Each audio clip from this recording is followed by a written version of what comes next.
It's alright, no one will be joining in yet. No, well, it hasn't. Oh, there we go. Now it has.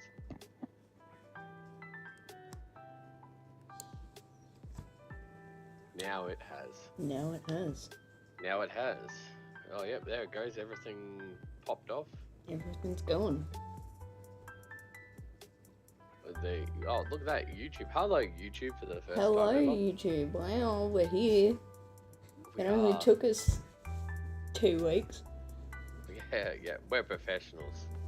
Yeah. The game studio didn't struggle at all. No, it didn't. Turn this music down a little bit. Let's is Facebook seeing us?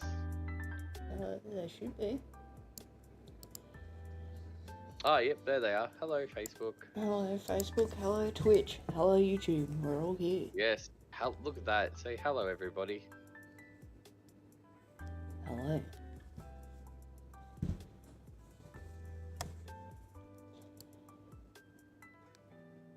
Good Friday. Happy Friday. Yes, another good Friday. For all those in America, if we have any American viewers, happy Thanksgiving. Oh, yes, it is. It is Thanksgiving for all our American friends. Yes. I'm sure they'll jump on later, but... No, absolutely. Again, we're doing the prelude. Give it a bit more extra time to talk some shit before we start. Yes, absolutely. Wait for everyone to join in.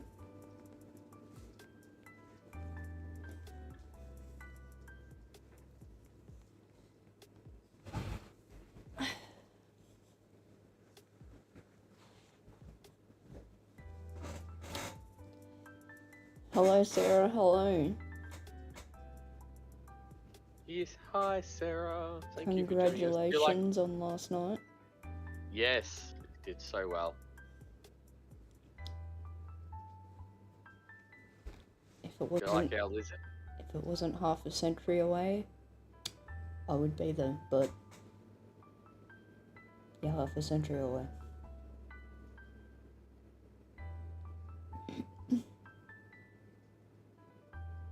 I need to stop talking in my low voice, honestly. It's just my nervous voice. Nah, it'll happen as we get going more and more. And yes, that's understandable, so.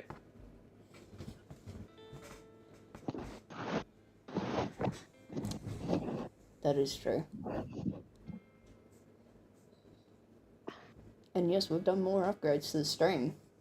We've got little lizard boy. We'll put this out to all of our channels here. We're looking to name our lizard. Yeah, little lizard guy. Yeah, we're gonna let everyone else name him.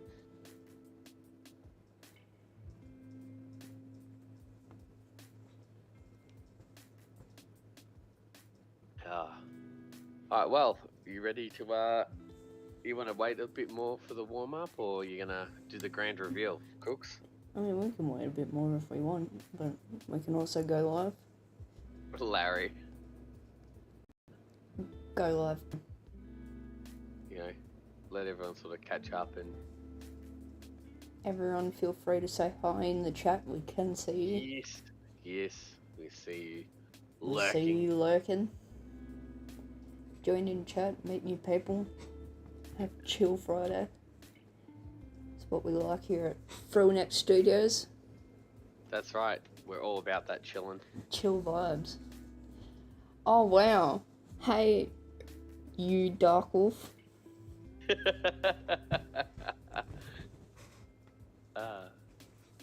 Thank you, Sarah. Much appreciated.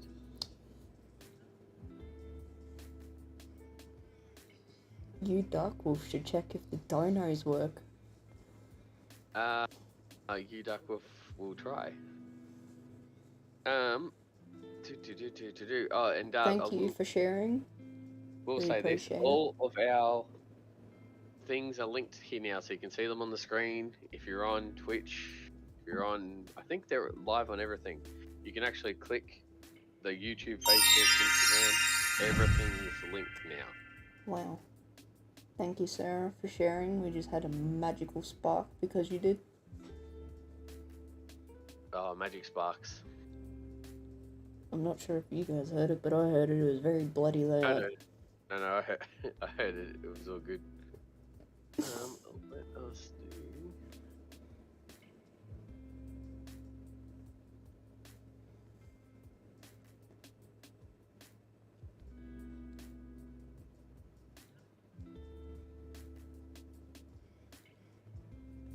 That reminds me, I should probably share myself.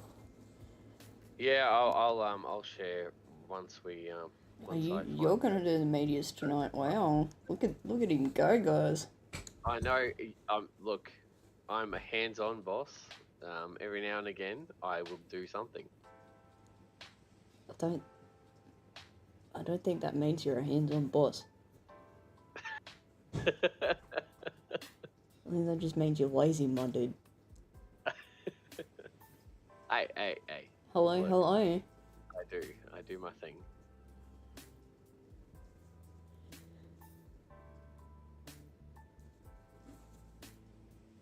Yes, hey Damo, thanks for joining us. Thank you for joining. We will be we'll be turning the stream on a bit. We're just chilling, just vibing, let everyone Setting things up. join in. Yeah, setting up. Feel free to share, like, do all that sort of stuff. That does help us tons. Yes, it helps out a lot. So this is our little just warm up, chill, let everyone sort of come in and make sure that we're just doing final checks on all our stuff, make sure it's all G. Let me know in chat if the music's too loud, guys. Thank you for liking. Again, magical chime that blew out my eardrums.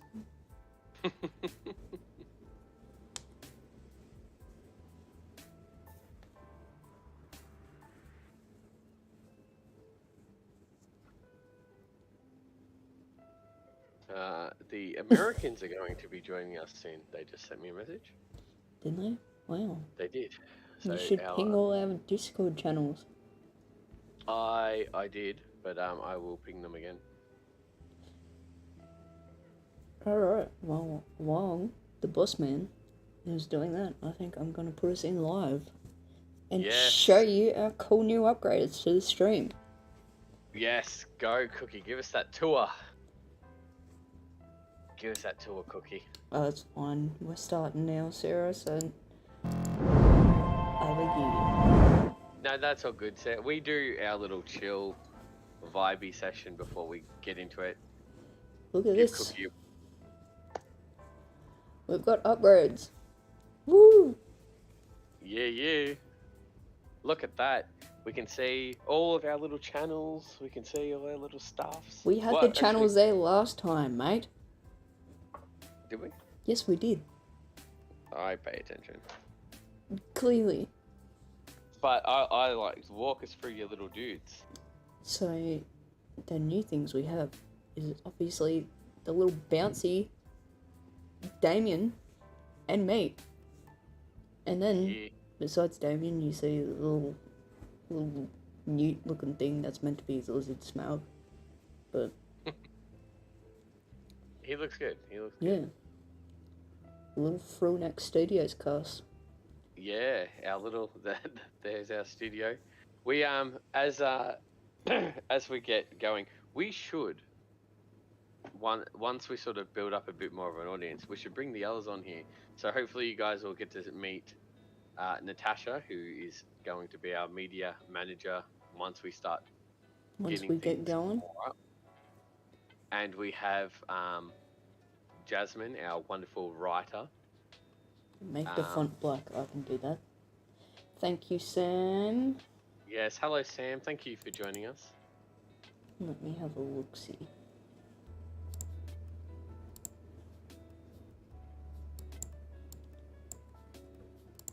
But yeah, so we hopefully will introduce you guys to more of the behind the scenes team.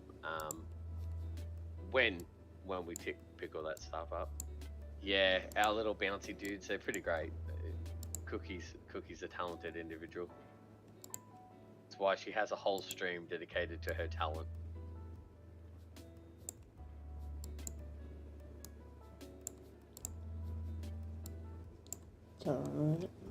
I appreciate the suggestions, by the way. It helps us out a bit. I don't know. I'm not real much of a streamer, so but give that a go. Give that a go, guys. We are very, very, we're very welcoming to new ideas and everything like that. Is that any better? Let's go. Yep. So hello everybody on Facebook. Hello everybody on Twitch. Hello everybody on YouTube.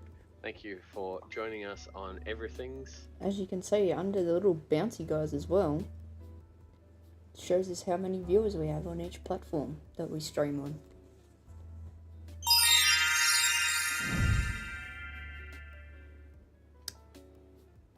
There we go, boss man. There's your. Oh, yeah. We have a question. What are we about? Yes. Hello, Stephanie. Thank you for Thank you for joining. So, Frillneck Studios is a gaming studio. We develop video games, tabletop games, etc., etc. What you're looking at here is my artist Cookie, who is designing the new cards that are coming out in the next edition of our trading card game, Summoners.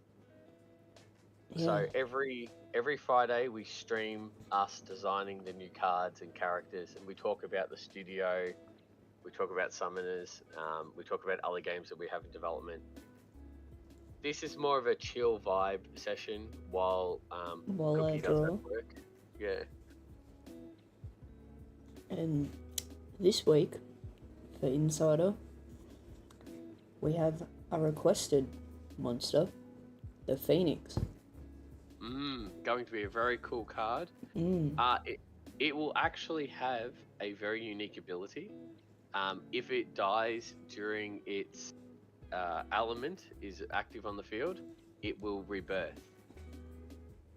Yes, it will be reborn. Absolutely. So you cannot kill it in its element. If its chakra is active, it will return. It will return the next turn. It will die for that turn, but it will be resurrected. So, fun little card. Oh yeah, the streams just chill vibes. So, thank you, Tim. You can catch more about Summoners on, I think it's Tuesdays. Yes, Tuesday. Tuesday's our dedicated Summoners show, where we talk about different types of deck building, different types of strategies and things like that. So the Tuesday show is dedicated 100% to the card game.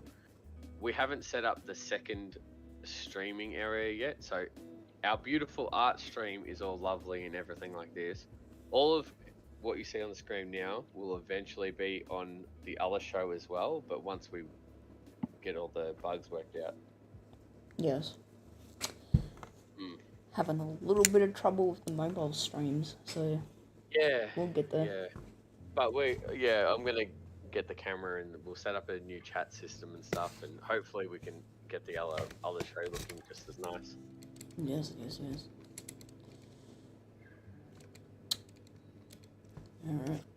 All right, Cookie. Get to lining. So I'll walk us over this design while Cookie gets to work. So part of our design process is that with every monster, Cookie does research into the original myth, and then she'll come up with 4 or 5 different designs and different strategies, colors, and we have a big conversation. So I think we talked about the Phoenix for maybe like 2 hours, and Cookie will then design the creature, and we'll sort of talk about the different ones that we like and everything like that. And then once that's all sort of sorted, we'll do these final sketches. So you'll see these arrows on the image. that's sort of dictating which way the fire is going to come from the Phoenix, because obviously we want to dip into traditional elements as well as the actual resource material. So it's all different design aspects, and you're also going to see something very unique to this Phoenix that you don't really see on the other Phoenix designs, not typically. So normally when you see a Phoenix in various different forms of mythology, it's always a bird on fire. That's actually not really true to its reference. We found, what did we find, about 3 different versions of a Phoenix? Yeah, but I think there's Yeah. 2 main ones. There's the 2 main ones, 3 different versions, and then we sort of found this nice little medium. Most versions have this beautiful halo description that we're going to be using, because that's really cool. That's going to look great on the card as well. And yeah, Cookie's gone and put a lot of thought and design into this.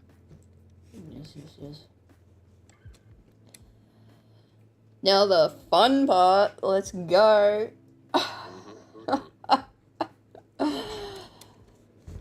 Just a FYI, guys, I love feathers and scales.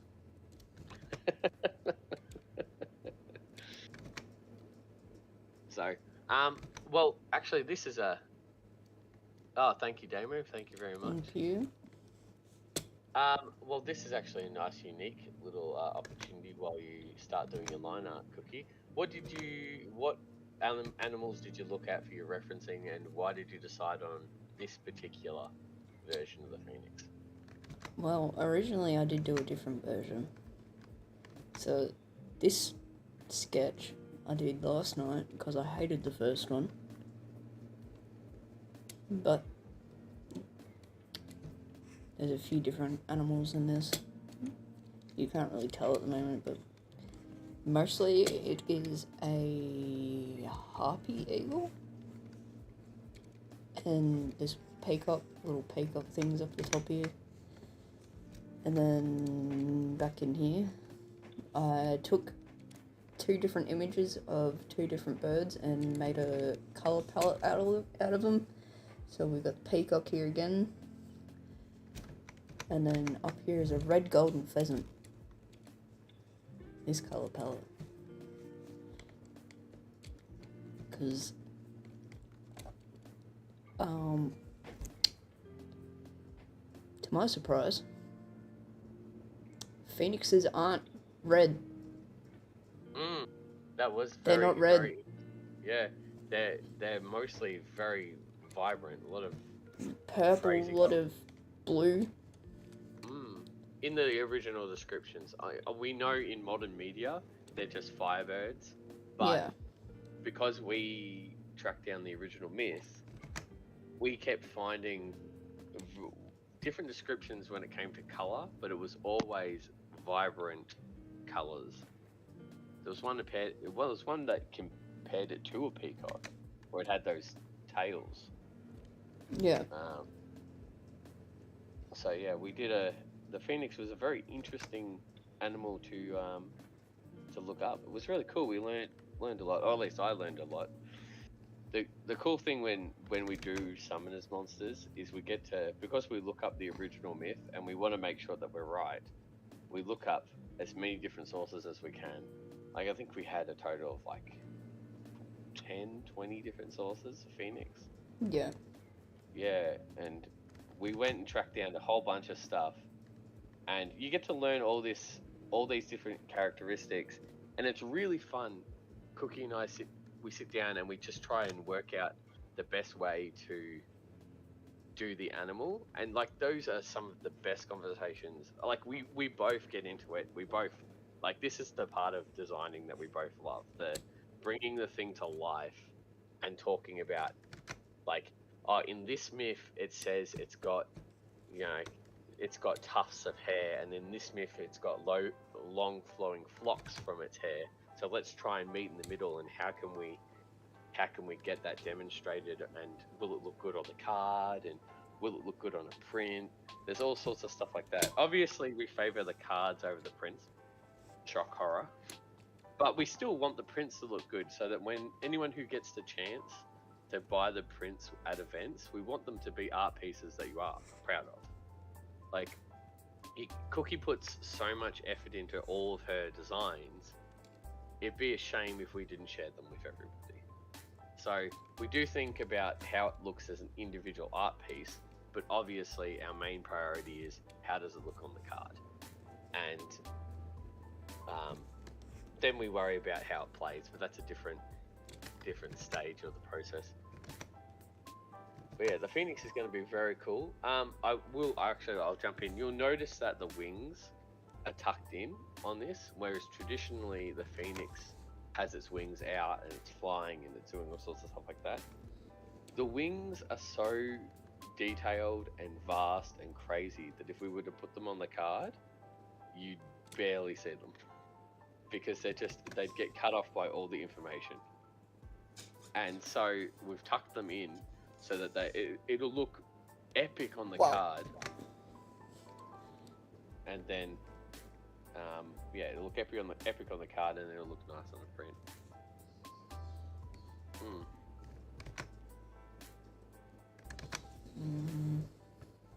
Are you already planning feathers, or are you gonna add them?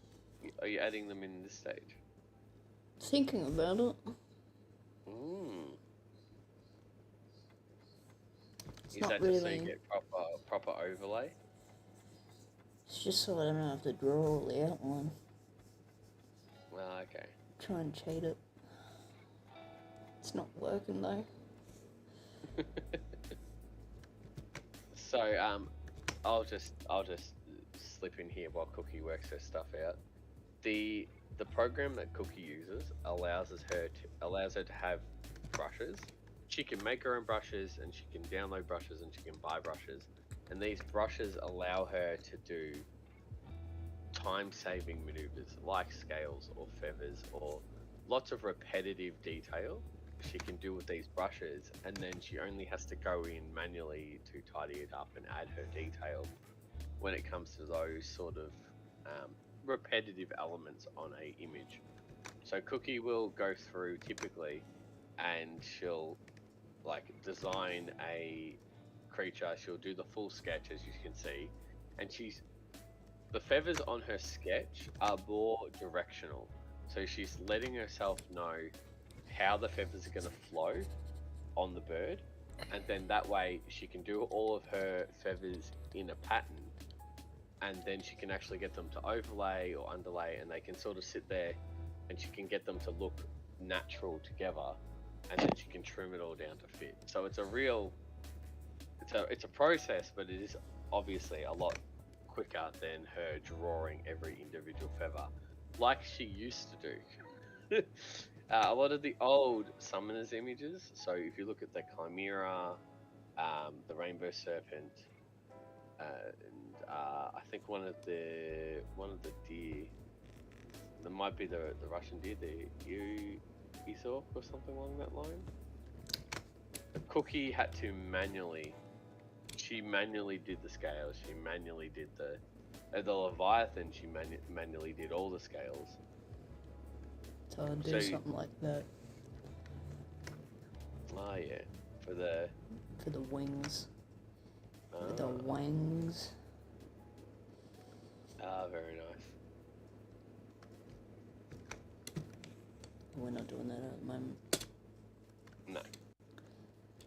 Worry about your face. Oh, I'm gonna have to do it the hard way. It's fine. Also, go look at brushes. So what's your conclusion, Cookie? You're gonna manually draw in the feathers? That's what it's looking like at the moment. Unless I can find a brush. So I'll continue my little spiel while Cookie does all that. One of our big exciting things is we're going to have the tournament soon. Yes. So that's going to be crazy. 3rd of December will be the tournament. We will go live, showcasing some of the games, drawing the prizes. We're There'll going to be there. Stalls there. Yes, we're going to be there with Zendaily, so you can absolutely go in and buy stuff from them. The Golf House as well, hosting the event. They're going to have all their staff on hand. Like, we're going to have people walking around in circles, making sure everybody's good. The way that the venue's set up is actually really cool. We're going to have 4 tables in the center playing the game, but we actually have tables for everybody sitting around. And outside of the little area where the game's taking place, there's extra seating. The bar is right there. The way that they've set it up for us is just phenomenal. So the tournament's going to be great. So hopefully you'll see little snippets on our for all of our American audience. You'll be seeing bits and pieces from those show up on all of our socials. We are working on, this is the American spiel. You can get the cards in the country now. However, you do still have to pay a big fee for the postage. That can be avoided if you buy the 2-player bundles, which will be available next week. So if you are actually looking to get summoners in America or Europe, you can do it. You can order. We will have it online once the 2-player bundle's ready to go. And you can just order it through us or through Zendaily or through here at HQ, because they will all have their online stores. It is on our website at the moment. You just won't get a pretty sticker. Yeah, well, that's true. That's true. You can order the 2-player bundle now. It'll just come in a box. But we are having dedicated boxes made this week, so it is what it is. If you want to get those in, although I will actually say, because I just remembered, I don't think Zendaily is shipping outside of Australia. So that's, if you want outside of Australia, you have to go through to Heroes or through us directly. But you can get them. We are still working on getting them in stores in America. That's obviously going to be a really long process. So we'll update you on when that happens. But at the moment, that's the best way for overseas. In Australia, we like to stay on live first. You will see posts and stuff when it's more official, but Bendigo is now selling some of this stuff. Let's go. It's awesome. It is really cool. The guys up in Bendigo are fantastic. We got one of the best shops leading it. We will announce all that. We'll let them do their post first, and then we'll sort of follow them through. But they run Magic tournaments, they run Pokemon tournaments, and COVID really messed them up. They had a hard time with COVID because they had to end all of their tournaments. Oh, nice, Damo. Very nice. Happy you got in. Thank you. Actually, Damo just bought one of the tickets for the tournament. I got a notification. I knew before you knew. But I'll have you know, I got the notification too. Yeah, I got mine before you though. You know why? Because it's my site. Yeah. Go back to Drake. Yeah. But with the tournament, there's only 15 seats for the tournament itself. Anybody can come and watch. That's fine, and you can enjoy the pokies, the bar. There's 13 seats now. Yes. So you absolutely can come, and you don't need a ticket to watch. You just need a ticket to participate. Yes. And so that's our big thing. Participate and get them fat Zendaily rewards. Let's go. The cool thing with the Zendaily stuff is, besides from all the stuff that Sarah and Jess do, because you are stuck for choice in their shop. All of our friends online, you can go to zendailycrystals.com and you can see their shop, like everything they have in stock. That's not even like half of it. Sarah is still adding things to that shop. Like, you will be there if you love crystals, if you love all of that sort of stuff. You're gonna need a day to go through that website.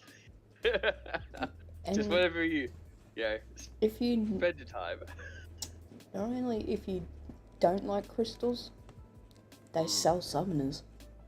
That's the other thing. Like, you can spend it back on Yeah. summoners. that's the beauty of it. Like, you actually get to, if you don't want to spend your prize money on, Thank you for the crystals and follow. yeah, you can spend it all on summoners because they sell it. So Zendaily have access to our whole catalog, so does Heroes HQ. Yes. And so Go yeah, no, live we're on really Facebook. happy. You can see more. Actually, very good. Thank you for bringing it up, Sarah. Zendaily do their lives twice a week, I think, or is Warehouse live only every couple of weeks? Sarah will probably tell me in the chat. But regardless, every week they do a live and they go through their whole shop. You can buy stuff on the live. And thank you, Karen. Yes, Riley's ticket. It's gonna be phenomenal. We've got some incredible players signing up for the first ever tournament. This is the first Summoners tournament. Like, when this takes off and it becomes the next Pokemon, they got the first. How cool is that, Cookie? Yeah, I know. I have a screenshot of it. Oh, it's phenomenal. It's and like we also like, as the game gets picked more and more, like a lot of people are picking it up now and a lot of people are learning it. You absolutely can come to events and you can learn summoners. We're very happy to teach it. We will be doing future events with Zendaily, with Heroes, with Good vs Evil, with Critical Hit, with everyone who Wants to support us. Yeah, with all of them, we will be doing stuff at their events, and it's going to be phenomenal. So we're always at these things teaching the games and talking about the cards, but you also can tune into our live stuff, our Tuesday stuff. We talk about summoners, and this chat, the Friday, even though it's more chill and vibey, we do still obviously talk about the game, and we can answer questions here, and we can do all that sort of stuff too. Any questions, not only related to art, related about summoners in general, or the studio, you can ask.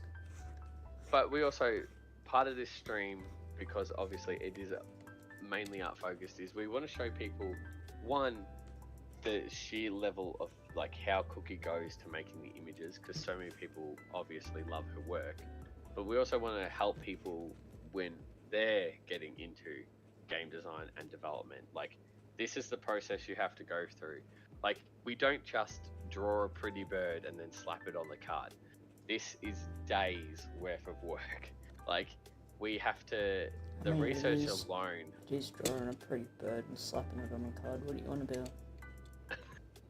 I don't know what else it is. we do tons of research. Everything about the card is planned. We plan this. The bird, every monster on every card is on that card facing a certain way, doing a certain pose for a very specific reason. I swear. What are you doing, Phil? The next time you say Pacific, you don't know how many times I wanted to edit that out of that video. Specific. Not Pacific. Pacific is the ocean.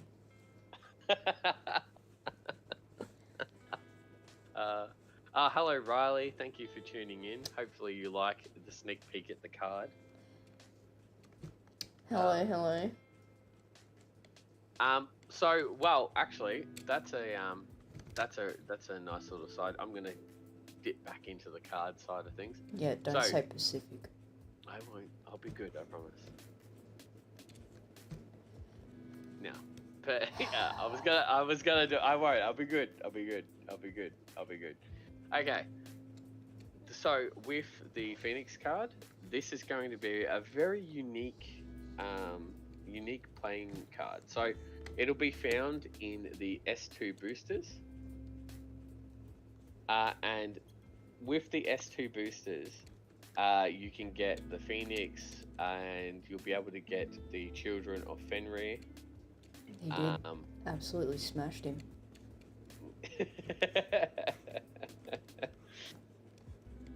I'm not. As more people get better at the game, I'm not undefeated anymore. Once people learn the rules, they're like, "Oh, this guy." You know, I reckon I create monsters. You know, some of them. You're gonna have to go into Sumner's retirement soon, mate. That's right. Everyone can beat me first. Can be their like introduction into summoners. You beat me first, and then you know that you're on the path. You're on the right path. Mate, I kicked your ass. What are you on about? Yeah, you're different. You're a cookie. That doesn't count. So, with the Phoenix card itself, I'm going to talk about our product, Cookie. This card itself has a very unique ability. So it'll be a evasive card. So that means its number's going to be higher in evasive. It'll have a fairly decent attack and very low defense. Its special ability, however, is what makes this card super cool. With the Phoenix, if it's defeated and its chakra is active, it will return at the start of the player's turn. So that means while it will die at the start of your next turn, it'll come up. Oh, just give it time, Sarah. You're getting there. Our last few games have been pretty close. So the Phoenix is going to be a really awesome card to play. Some of the other cards coming out, like the Children of Fenrir, which haven't been released yet. You can see all of the cards that are finished and in print on the website, but you won't be able to get any S2 decks until the printing's done sometime in December. And December being December, who knows when that is. So if you can get S2 deck in December, I will be impressed, but I doubt it. Christmas. Yeah. I've already got my Christmas tree up. I'm one of those people. Oh, really? That's what I did after work the other day. Set your Chrissy tree up. Yeah. And all my Kmart Christmas decorations. Riley's. I love Riley's approach to how he breaks the game down. I reckon he's going to be a very interesting. I think he's not top 3. He's going to be top. Oh god, it'd be hard. Like there's a few. I'm putting my money on very possibly. His strategies are pretty nice. Is if you tune in on Monday, I'm going to go over the aggressive deck builds, but Tuesday, mate. Oh, what did I say? You said Monday. Monday? Oh, well, I meant Tuesday. Oh, well, to be honest, Sarah, like, the top 3 players that I've seen, I couldn't pick them. I couldn't pick between them. Their strategies are just nice. Yes, Monday's the Zendaya day, as the Tuesday. It's fine. It's cool. It's all G. This is what I gotta do constantly, just remind him. Yeah, good. See, and that's actually, I'm gonna put that there. We highly recommend that people jump onto our Patreons and jump onto all of our donation things, because we need to fund Cookie, otherwise she's going to get another job. Um, she needs. I need to give her a pay rise because she's just put up with your shit too much. Exactly. So, if you want a reason to donate to us, and to be fair, it's $3 a month on Patreon. It's not a lot, and it will keep Cookie from killing me. I'm putting his phone number on block this weekend so he doesn't call me on my weekend off. I won't. I told you I'll be good. You can have your weekend. That's fine. It's all good. Yeah, you say that, and then I'll get a phone call at like 4 a.m. in the morning. It's fine, Cookie. It's fine. Don't worry about it. Bitch, guess what? Yeah.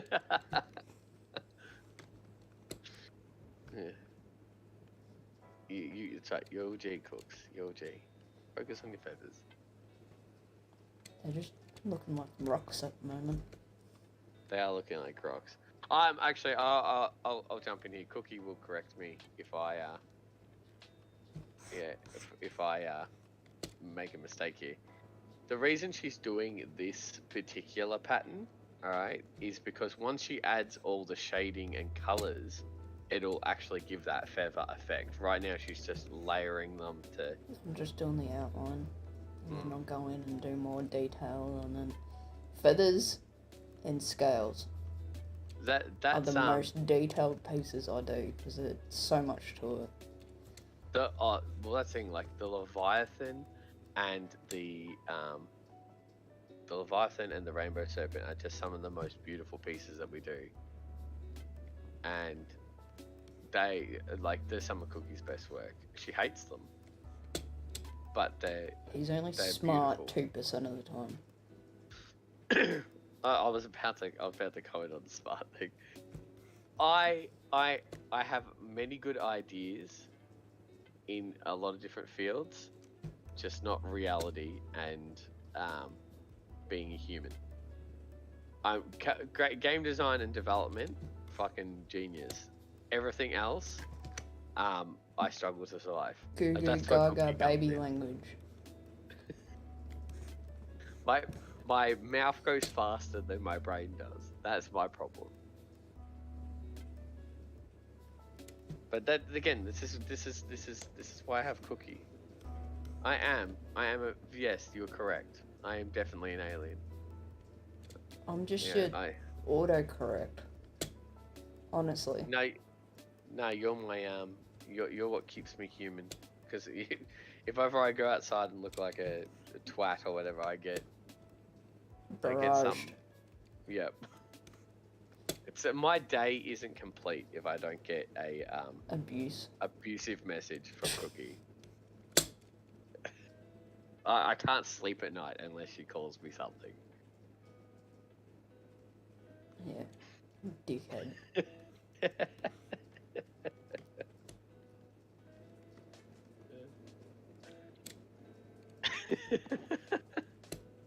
I'm not wrong. No, you're not. You're fine. I just...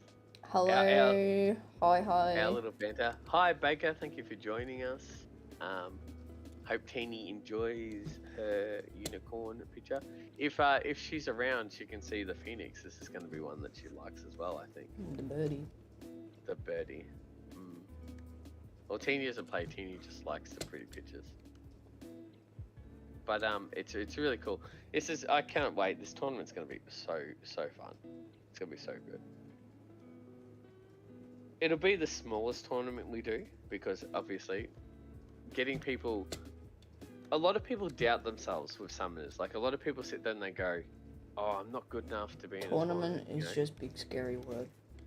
It is, but you have to understand. Like, the game's only been available for 5 months. You know, so everybody's on the same skill level. It's all about coming, meeting people, having a good time. We just do the tournament because there's pretty little prizes, and thank you, Baker. I'm glad that she likes it. It is. It's a really pretty piece.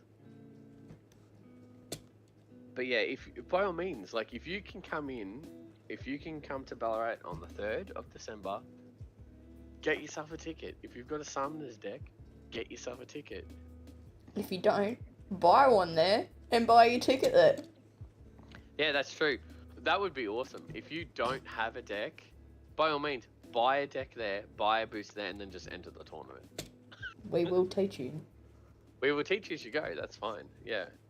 And like, you never know how far you can go. Most people do not need more than one game, even half a game.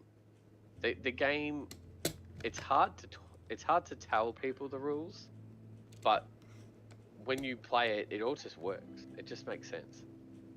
And like, it's if, for people who haven't played, although I know that most of the people on our stream obviously have, but it's just crazy fun. It's just crazy fun. And oh yeah, I love watching the tournaments. I love watching people play summons. Like, it's so cool seeing all the different strategies, all the different things. When you get a really cool magic chain cookie, that's dope. Like, yeah, it's really cool. We actually saw, so we were watching some games play over the weekend. Well, I was watching games play over the weekend. And I saw a lot of people doing the element locks now, which is really cool. So, elementing, like, just a sidestep from what we're doing, and this is a little bit of a Tuesday show thing. I'll go over it into more detail on that show. But elemental locking is when your opponents, all their monsters share the same element, and you can slip in. I think you went over it in the last Tuesday show. I'm pretty sure. Yeah. Well, it's a common. Which you can see on our YouTube page. Yes, YouTube's up and running. Yes, it is. It's easier to click the link on Facebook or on Twitch. Yes, both of those have. Because YouTube's been a little bit of a bitch right now. Yeah, YouTube has time locks on pretty much everything they do, so we gotta just wait. It's not even time locks, it's just, if you search our channel name, it doesn't really pop up, so... Yeah, I think you have to search Frill Neck as one word.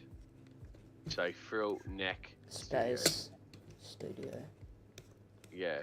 So I think that's in the butt. It is. But also we couldn't get Frill Neck Studios for whatever fucking reason. So you've probably already made one, mate. No, because it's all signed up to the same to Frill Neck's email. Yeah, well, no one knew. You probably made it on something else. We'll be right. Yeah, so that's the best way to do it, is Frill Neck, one word, then Studios, and it will pop up on YouTube straight away. But the actual normal spelling of the studio, it does not. So you can follow all of our links on all of our socials. It all leads to the same thing. But if you want to just look it up, that's how. Yes. Yes. So it's gonna. I'm so excited. I'm all in tournament mode now. Just want to bounce around and I love watching the games. But actually, let's divert away from all that, and actually let's talk about the art piece itself. So for all those who are joining us, the arrows on the image are part of our design process. So this is how Cookie plans where the fire of the Phoenix is going to go. These are all directional arrows, so that she can see and plan her art piece around of those movements. At the top of the crest, you'll see her halo outline. That's because in a lot of the original mythos of the Phoenix, it's described as having a halo. So where we've gone and done a very traditional halo to it, and as well as the colors are going to be really interesting. I don't even think we're 100% sold on the colors yet, are we, Cookie? We're going to sort of see what works. We got these to pick from. Plus purple and rose, which I Yeah, think would be it's like these two. it More is purple. interesting. It is interesting. The actual the color of it. Like that was one of the coolest parts we learned. Yeah. So we're gonna have a really interesting looking phoenix. It's gonna be really cool. It's a bit like the bunyip. If for those who play the card game, the bunyip card is actually one of the only true images of a bunyip. If you look up other artworks on the creature itself, and then you actually track down the original mythos, they're completely different. So ours is based off of the description given by Aboriginal groups, and that is what ours is based off of. We always try to track down and we get as true to the source as we possibly can. Obviously we're probably going to make mistakes somewhere, and in some cases we take a little bit of variance. Like with the jackalope, there's 3 different jackalopes. I can talk about them now because they're on the website. There's 3 different jackalopes. They're all different variants of the card, but one is based off of just. Thank you. Yeah, one's based off of just the thing, and yes, thank you very much. One is based off of the actual design of it, and then the other one is based off of the mythos. Like, there's a very what's the word? There's a very, like, it's a cliche appearance of certain creatures that we understand, but they're completely different from what the actual mythos is. So we always have weird creatures.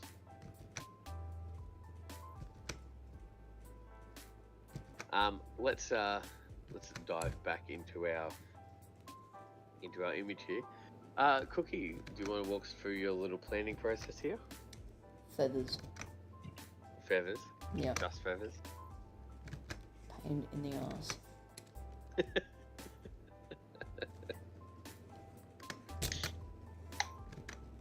Popping cans. Let's go.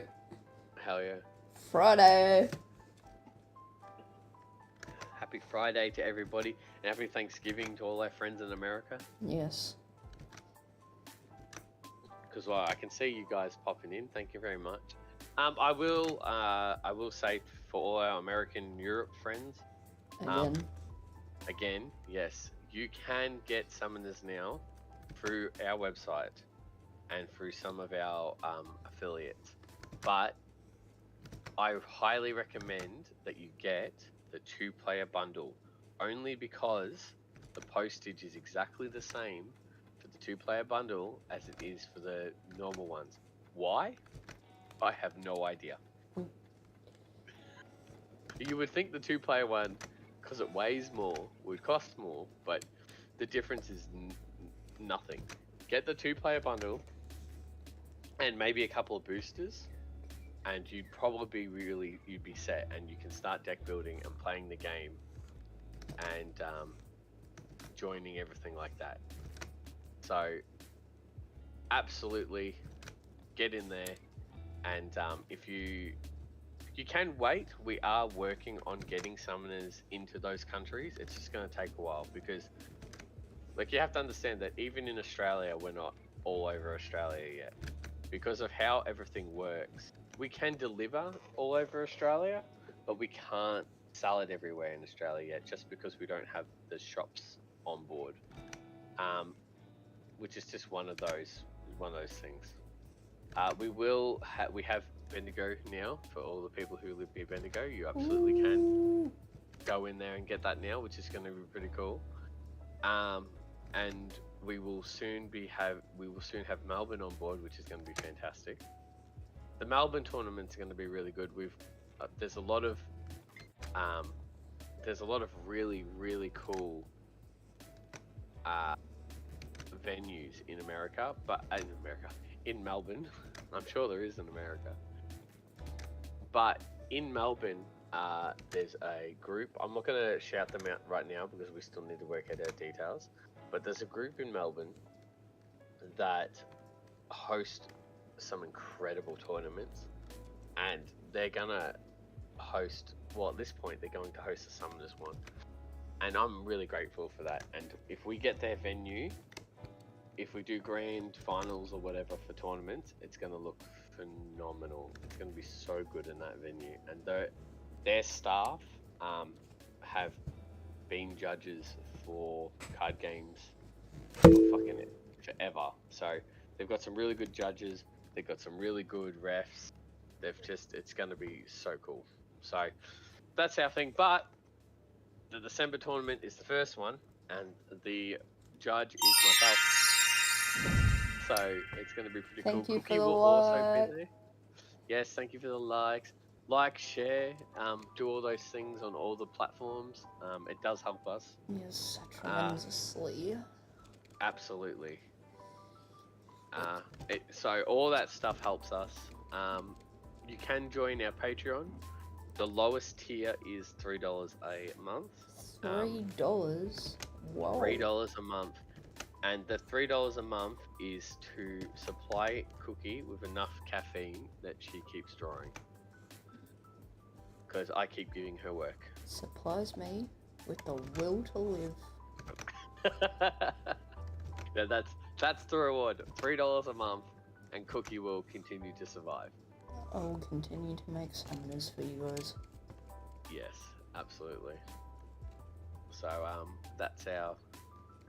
that's our little tier. There are other tiers there. Personally, I think one of the best tiers is the Patreon exclusive deck. Like, you get some, like, once those go into, right now you just get a booster, but when the Patreon decks actually get finished and printed, you actually get cards that aren't in normal circulation. Like, they were or they aren't. Like, for example, the Leviathan is no longer in print, but it can be found in some of the Patreon decks. So some of the cards that are going to appear in the Patreon deck, some of them are going to appear in the normal decks. All cards, except for the dragons, obviously, appear in the boosters. The starter decks have got their own cards, and the Patreon decks have their own cards, and the Onyx decks obviously have their own cards. So there's different reasons for why you'd get the different packs. There's also a reason why you should always get the new starter packs. When S2 comes out, not just if you want to support us, but if you love summoners, the S2 series, get a starter deck, get a booster. Because you want the starter deck monsters, you want the new chakras, you want some of the new spells. The boosters will have a lot more new monsters and a lot more new spells. Thank you the for the new like. chakras, yes, yay, more likes. Woo! They like us, Cookie. We love They likes. actually like us. We love them likes and them We love- shares. Absolutely. Share it around, like it up, give us lots of spam the little care emoji on Facebook. Yeah, oh. Yeah, the care emoji on Facebook. Wow. Floods Thanks, floods Damien. Thanks, Damien. You're a legend.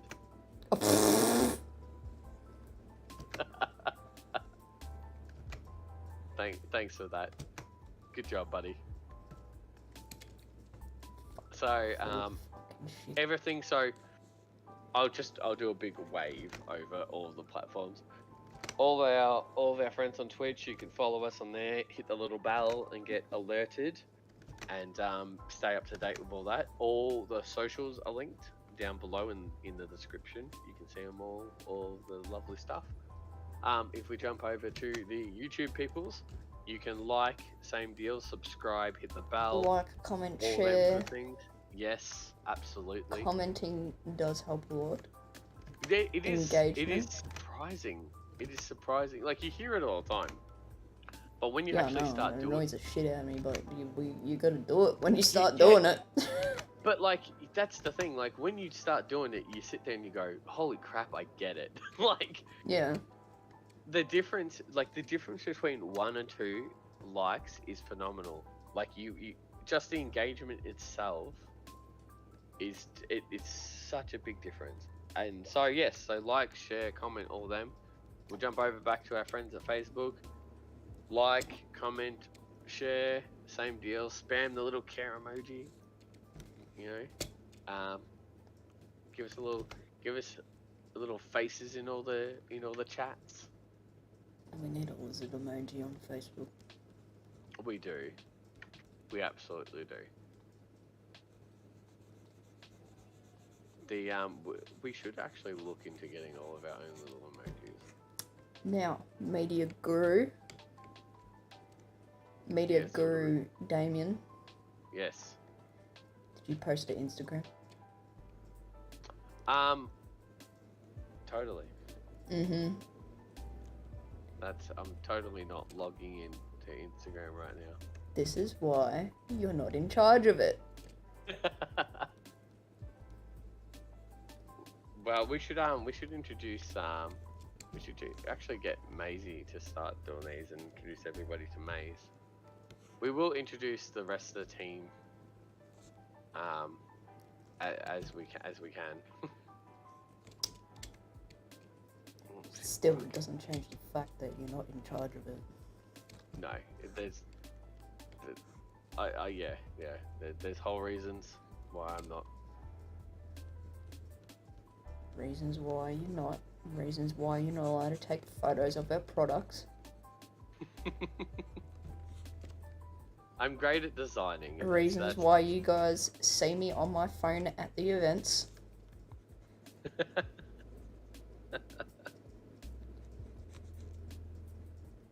Yes, there are reasons.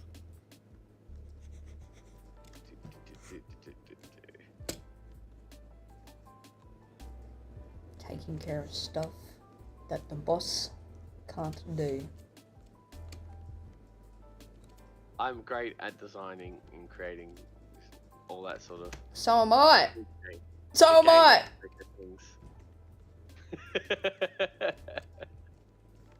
But that's where my talent ends.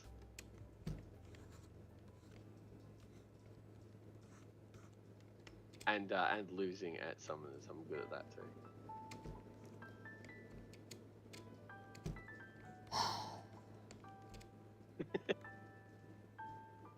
How you doing, Cookie? Yeah, I'm fine, mate. Yeah. Hello there. How can I be of... Oh wow, look at that. Oh.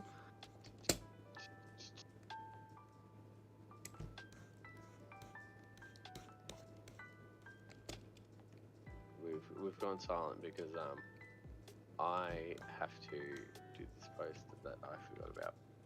And That I clearly reminded you to do at the start of the stream. You did, absolutely did. I'll get it right next time, don't worry. Told you. There shouldn't be a next time, buddy. Told you. Fine, it's fine. And I absolutely hate that. Go on. Do walk us through your little thought process right now with all your feathers. Pain. Absolute pain. It is. I'm not even joking. Absolute pain in the butt. Just death. It is. It's just pain. So what you're saying is that Phoenix print.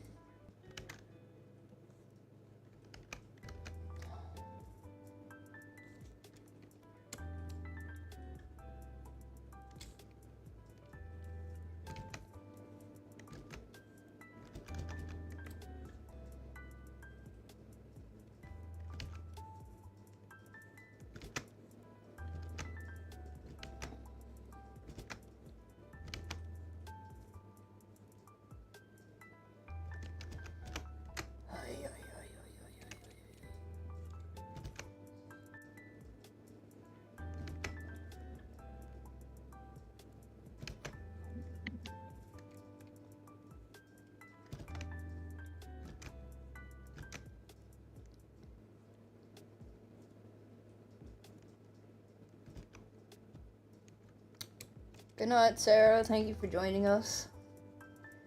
Yes, good night, Sarah. Thank you for joining us, and hopefully you had fun and all that sort of jazz. Yes.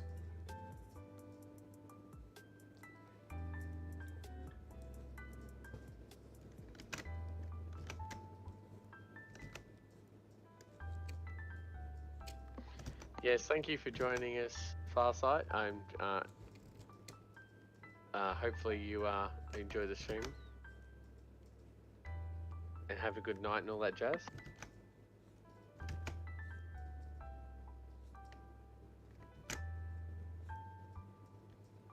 Thank you.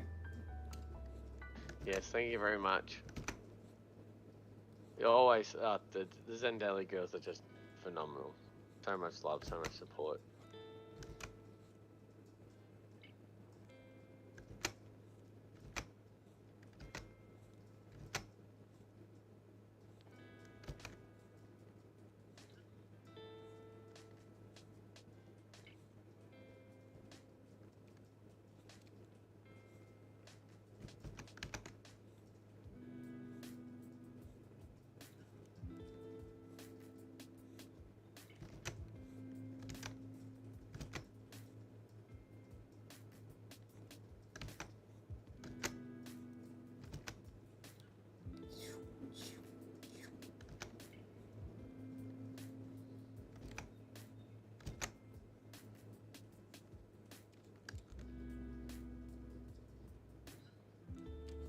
Not bad. You can live with it. Yeah.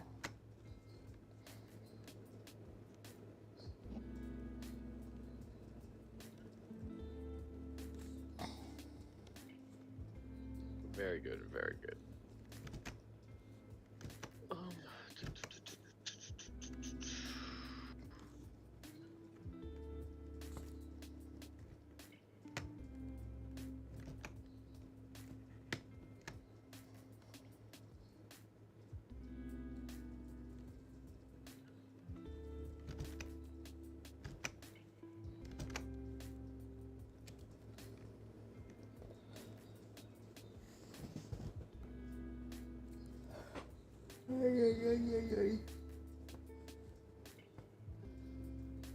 Now we've entered work mode.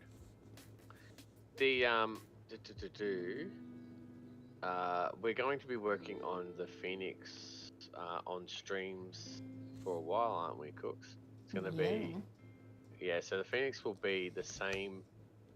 So whenever we do these streams, what we actually like to do is have the same creature on it, so that you guys can follow along and watch the process.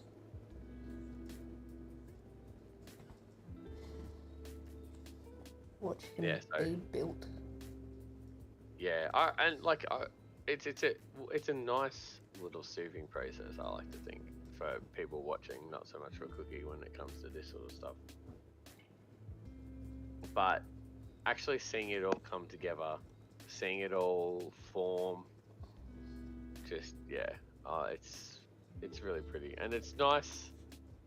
It's nice for us to have the encouragement, like have everybody jump in and tell us, like, you know, oh, I love how this one's looking, or I love how these ones are going to be, all that sort of stuff.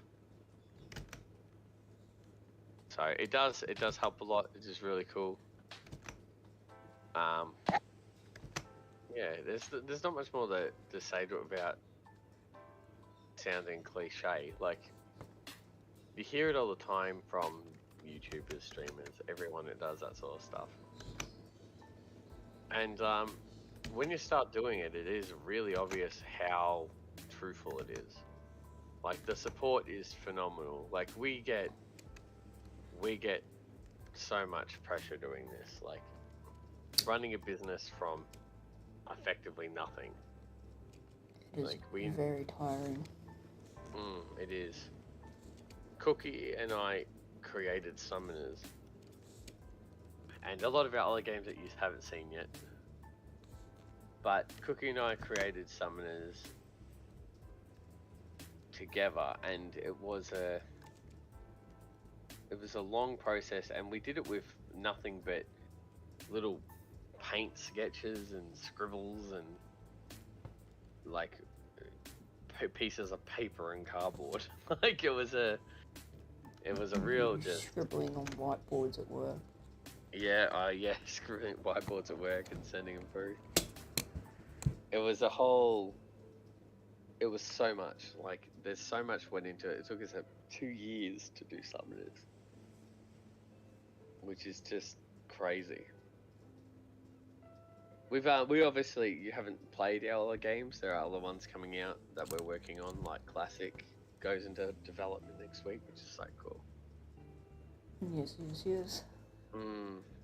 And Cookie and I have worked on versions of Classic throughout the years because we like those sort of role-playing games. And yeah, we've worked on and off with Classic, so we've got a lot of experience with that. But it's gonna be pretty. It's gonna be pretty when it comes out. Hopefully, people like it as much as I like some of it. We can't say too much about it, but yeah, it should be really good.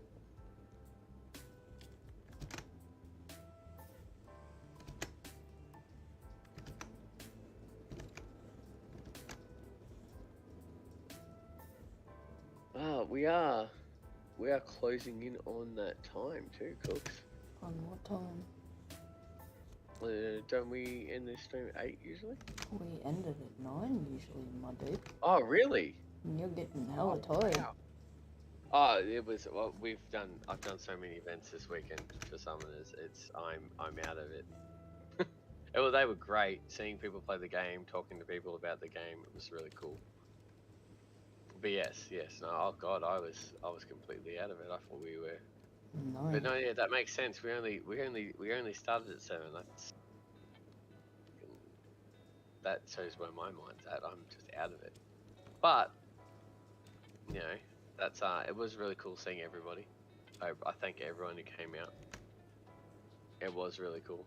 Mhm. And hopefully you enjoy seeing us at the events and all the Next tournaments. weekend. Not this Yes, weekend. Next Yes, weekend. next weekend.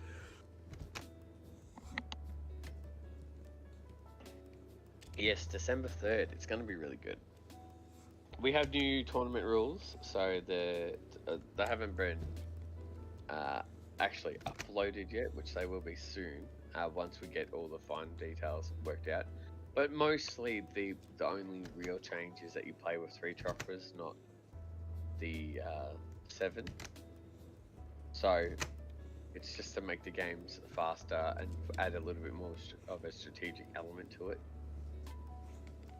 Why but not 4? why not 4? Mhm. Why not 4? Because to knock out 3 chakras is still a lot, and 3 is one really good move. You can knock out 3. So once somebody sort of gets a big opening, they can sort of close in, but it's not something you can't defeat against. 4 in a tournament setting, I feel would probably go for a bit long, especially since it won't be a problem in the future. When people get more comfortable with the decks and more comfortable in their decisions, they'll be a lot faster games. But with the actual tournament setting, everybody's going to be a little bit slow, I think. They're going to be very methodical, they're going to be thinking.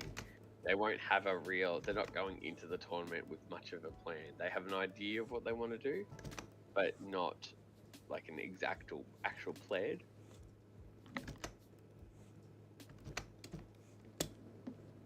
So I feel like this tournament's going to be a lot longer because of that.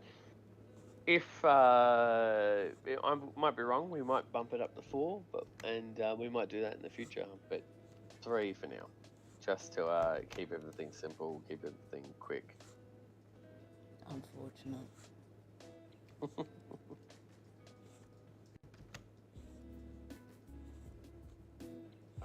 But yeah, well, what's your thought on that actually, Cookie?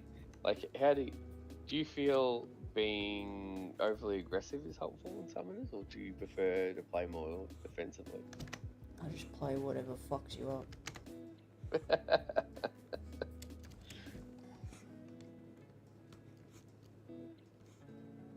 I'm still learning it. I'm too busy doing the artwork for it.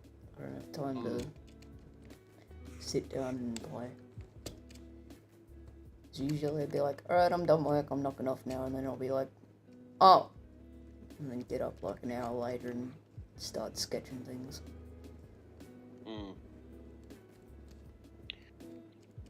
Yeah, you have your little you have your days where you just go ham and you just create so many artworks at once.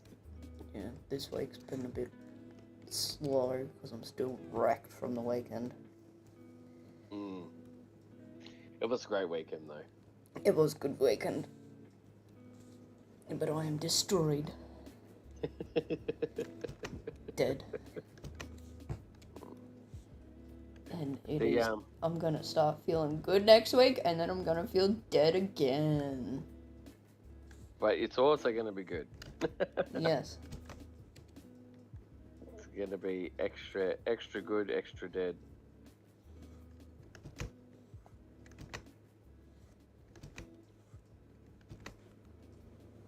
But yeah, for those who are coming to the thing, Cookie will be doing sign sketches, and she'll be doing her normal Cookie stuff. She may do a little bit of judging, possibly, but unlikely. I should be fine. Unless you beat Damien, then no judging from me. No, Cookie will be dealing with our prints and talking to people and doing all the other important things that we need doing. Shop things. Yes, shopping things.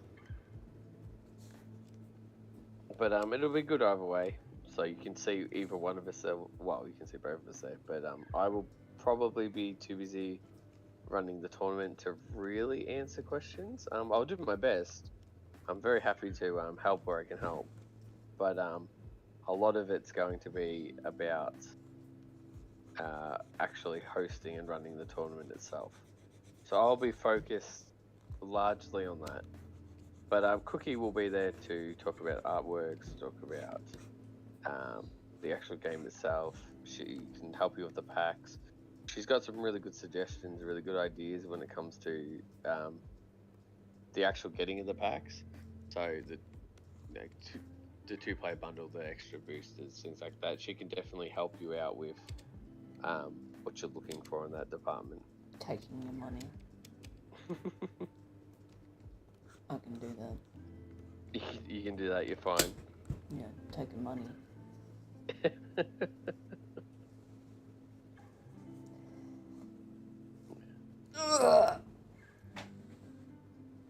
I think we might do it first, and I'm gonna go get coffee break. Oh, coffee break. Oh, that's cool. We get to test the lizard. Yes, we do. We get to test the lizard. All right. Well, that's fine because I will also do a coffee break because I am having a hard time staying awake. All right. So, all right. Well, coffee break. We'll be back. Yes. All right. We'll be back shortly.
Yes, yes, yes.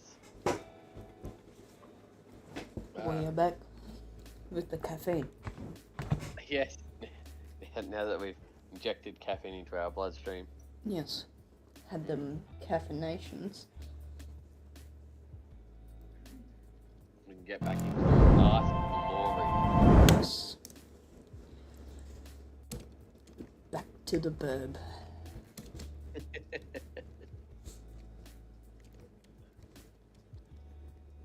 Oh yes. So, what is your strategy here with the feathers? So obviously, different layers for different feathers, and you're Yes. going to sort of. So walk us through what you're planning here. So you get your Down here different. is going to be shaded. It looks dumb at the moment because there's no shading, it's just lining. But I'm going to go back through in a minute and line the outline of this. And then, so you're going to. So right now you've just planned where all your feathers are going to be, and then you're going to use shadow and color to define different points. Yes. Yeah. Yep. Oh, that's awesome. Shadow, what about- highlight, all that kind of fancy jazz. So walk us through with the feet and your fire strategy for your phoenix. Brushes, my dude. The savior. That's the answer to the question. This is brushes. It is. I downloaded some fire ones for a personal piece I was doing the other day. And then I was like, I'll just use those. I have no clue where they are though now.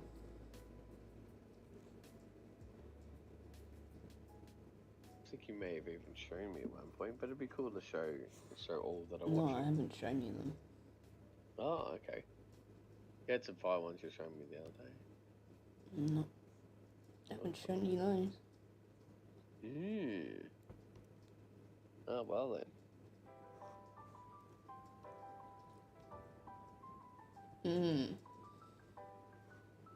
Where the heck? Can you search for your fire ones? They should be in here. They're front away. I need to sort them out.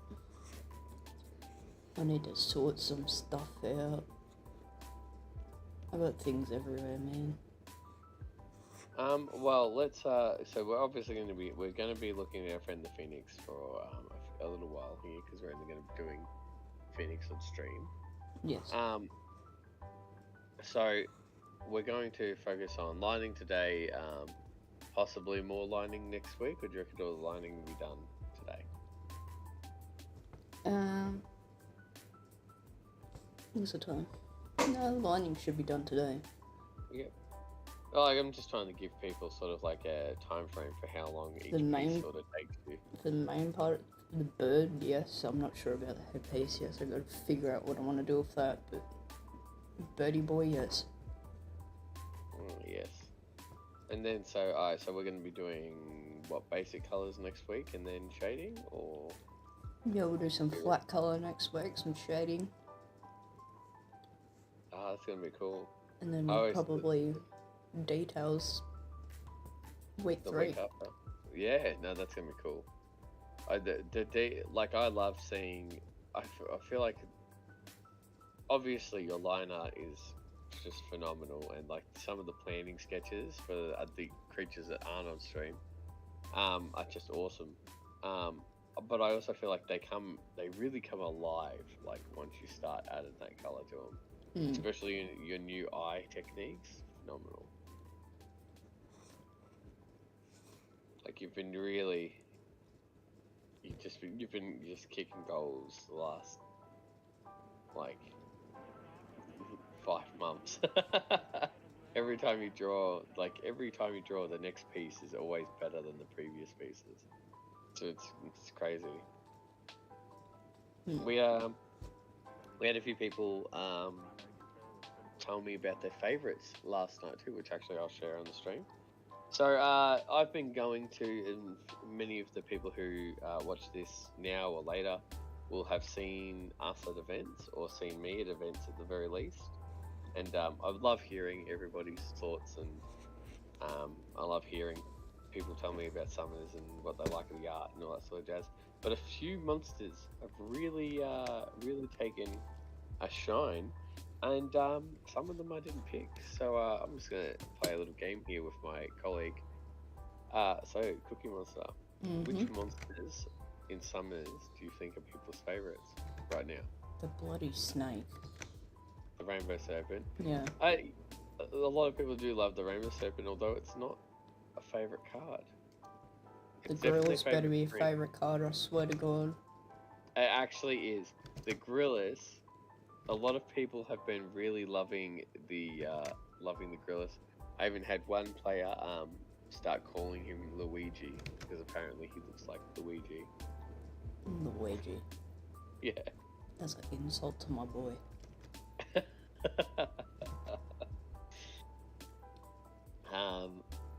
But yeah, so the Gorillas has been a fan favourite as of late, and I feel that with S2, there's a magic card that's more common in the booster packs that I think is going to make Gorillas a real card you're going to want in your deck. Because some of the stuff that's coming out in S2 magic wise, pretty nice. Pretty happy with it.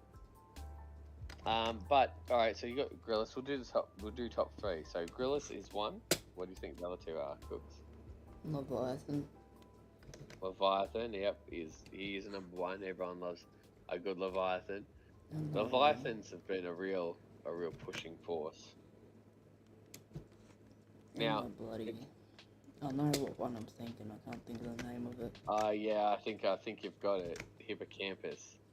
No, that's not what I was thinking. What the heck? Oh, really? No. Yeah, well, the Hippocampus is really just tons of people are after that card. Tons of people love that card. And yeah, I was thinking the bloody Chimera. Oh, the Chimera. That is true. I like the Chimera. I think the Chimera is really good. It's a nice if you've got the spells, you can do some really cool stuff with it. But at the same time, though, it's not a bad little card to have floating around. Like, obviously, being the creator of the game, I want you to have all the cards. But there's certain cards that are obviously my favorites, especially when it comes to performance. And, like, Summoners is unique in the sense that there is no one card that's going to win you the game. Yeah. But at the same time, there are still cards that if you combine them with certain spells, you can do extra stuff that other cards can't do. It doesn't make them necessarily better, it just means you've got more openings with them. But those openings can close just as fast as they open, so it's not a guarantee. Just because you have a Chimera and a defense switch card doesn't necessarily mean anything. Like, that is a dangerous combination. That is one of the coolest little tricks you can do, is switch the Chimera into defensive. So good. And I'll go over that in the defensive stream on Tuesdays when we cover it. But just because you have those cards, your opponent can reversal, your opponent can cancel, they can do all sorts of nasty things to you. So it's not a guarantee you're going to win, but there are definitely certain combinations that are better than others. And one of the new Magic cards coming out in S2, it definitely opens the gate for that. So I reckon it's gonna be fun. And like the S2 cards, and this is obviously gonna be true as we progress throughout making the card game and everything like that. Where each one of the additions is going to add something to the game. So with S2, you're going to see a lot more strategic cards being added to the game. You're going to see a lot more maneuverability being added to the game. Just all that sort of stuff. So it's going to be cool. The S2 series is more about the longevity of the game. It's adding a lot more to it and giving you a lot more options. Yeah. So it's going to be really cool. So look at that. Here I am talking about the other thing instead of the art piece of it.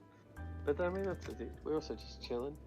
Let's just do our normal chill stuff, because our friend, she's gone to bed now because she had such a big night. But we'll talk about her on stream anyway. Our friend Zendali Sarah, one of the owners, entered a karaoke competition. Yes. She did really well. Came third. Congrats. Really proud of her. Yeah, really proud of her. She was phenomenal. She's got a great singing voice. She really does. So and it's always interesting seeing people going through that sort of stuff, because obviously she's done singing before. She's in the finals, so she's done all of that stuff before, but she was still incredibly nervous, obviously, because it's the finals. Like, you want to win, you want to give it your all and everything like that. But like, I don't know, you know, it's weird because we do that too. Whenever we host stuff, we, like, God, like, was it the first time we did our stall? Both of us were freaking out, weren't we, Cookie? Yes. Yeah, like we were. And it's weird because, like, neither Cookie and I doubt ourselves. Like, we know what we've got. like, Summoners is really great. We're both incredibly proud of our work. We're both very proud of the game. We know that it's awesome. We know that people who play it are going to like it. But even then, when we do events and things, you still panic. Yeah, it is just interesting. Is there any monsters that you're looking forward to doing, Cookie? Honestly, the Sons of Fenrir. They do look cool. They're gonna look cool as a set. Yeah. Yeah. I agree. That's gonna look phenomenal. I look forward to doing more of the Norse and more of the unknown mythical creatures. Like, we've had a request for creatures from the New Zealand folklore, which you don't hear a lot about. And I actually think we should start including, like, obviously our goal is to include mythical creatures from everywhere, but I actually look forward to doing some Indonesian mythical creatures. I think we've done some. Yeah, but like, their designs are pretty cool. So I look forward to the weird, like the mythical creatures you don't hear about, like our sloth. Was it the Misaguni? I think it's pronounced. It was really cool. That was a Brazilian mythos. Yeah, man-eating sloth boy. Yeah, the man-eating sloth. But like, how cool is it looking into those ones though? Like, obviously having like the Gorgon and the Chimera. It's more of like, no offense to all those in the religions or whatever, but it's more like, what the fuck is that? Because you see a giant sloth with one eye and a mouth and a stomach, and you're like, what the fuck? Where did that come from? How do you come up with that? And then you got to go back and find the as close to an original depiction of it. And it's usually more fucked up. So then you got to draw that. I was actually telling this story at the event I went to yesterday. The Grillis was that exact creature. Yeah. So I'll share the story with our wonderful audience. Those of you who've seen the Grillis card will know that he's a little funky. So with the Grillis, Cookie and I were planning the monsters that we were going to have for the S1 decks, for the first 200 and the S1 decks. And we wanted to do a nice spread of monsters. And so we went and got big lists of mythical creatures. And we wanted to have nice spread, nice representation. So creatures people were familiar with, but ones that people may have not heard of. And we also wanted some interesting designs just to be sort of eye-catching. So we had these giant lists, but every time we were looking up old art pieces from medieval Europe, we'd see these weird little characters at the bottom of some images, and they were freaking everywhere. And we had a list, like an image of depicting a whole bunch of different mythical creatures, and then we had this one dude that was just a face and feet. And we didn't have a source. We're like, what the hell is this creature? And we spent probably 2 days doing extra research, trying to find out some of the weirder characters.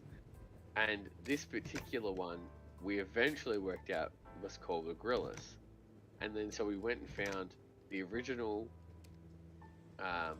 description, and the description didn't even mention anything. It was this... No, I found it, and then I was like, I want to do it, and you're like, no. And I was like, why? And you're like... You saw the trug quad first. Just no. And I was like, I'm doing it. And then you had no option. But yes, so we found the head with feet. And the actual description was, we couldn't really get anything. Except for the fact that it exists. So I can't tell you what Grillis do. I have no idea what they do in Myth. I don't think anyone does. But they are referenced so much in European art, and well, I like, Cookie's version is superior to literally all other versions of the Grillis. Yes. The Grillis is one of those creatures that you've never heard of, but we made it look cool. As we do. As we do, yeah. That's the superpower. So yeah, that was the Grillis was interesting. There's a couple of Japanese folklore ones that are gonna look cool if we can work out how to do them.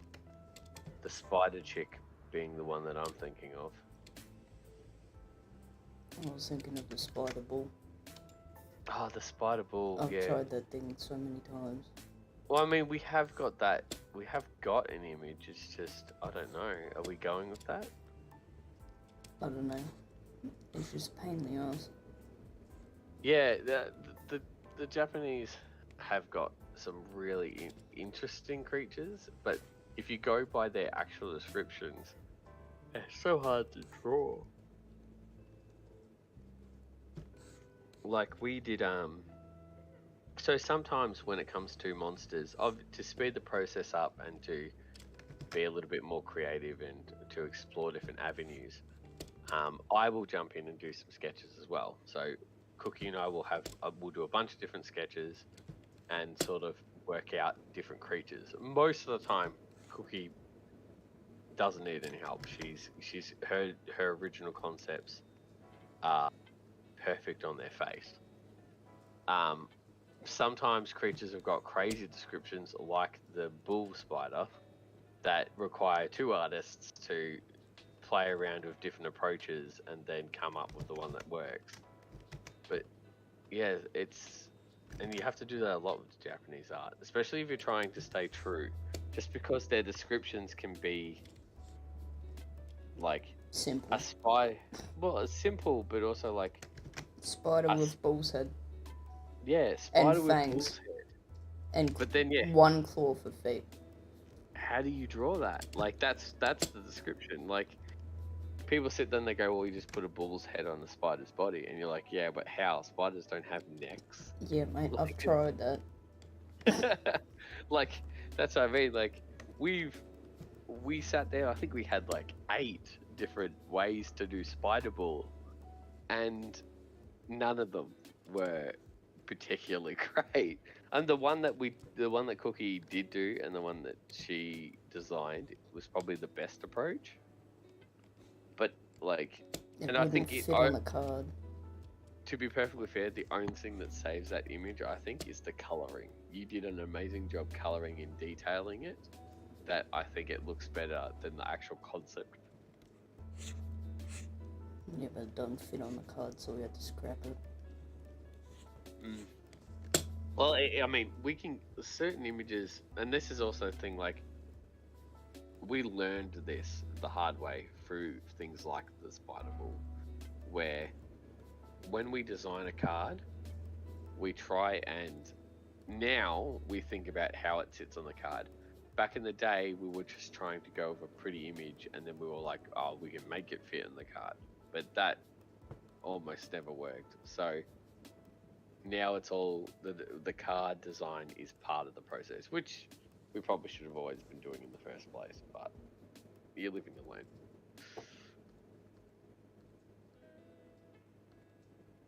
There's also a really cool like the heroes that we're doing now. So we're adding hero cards.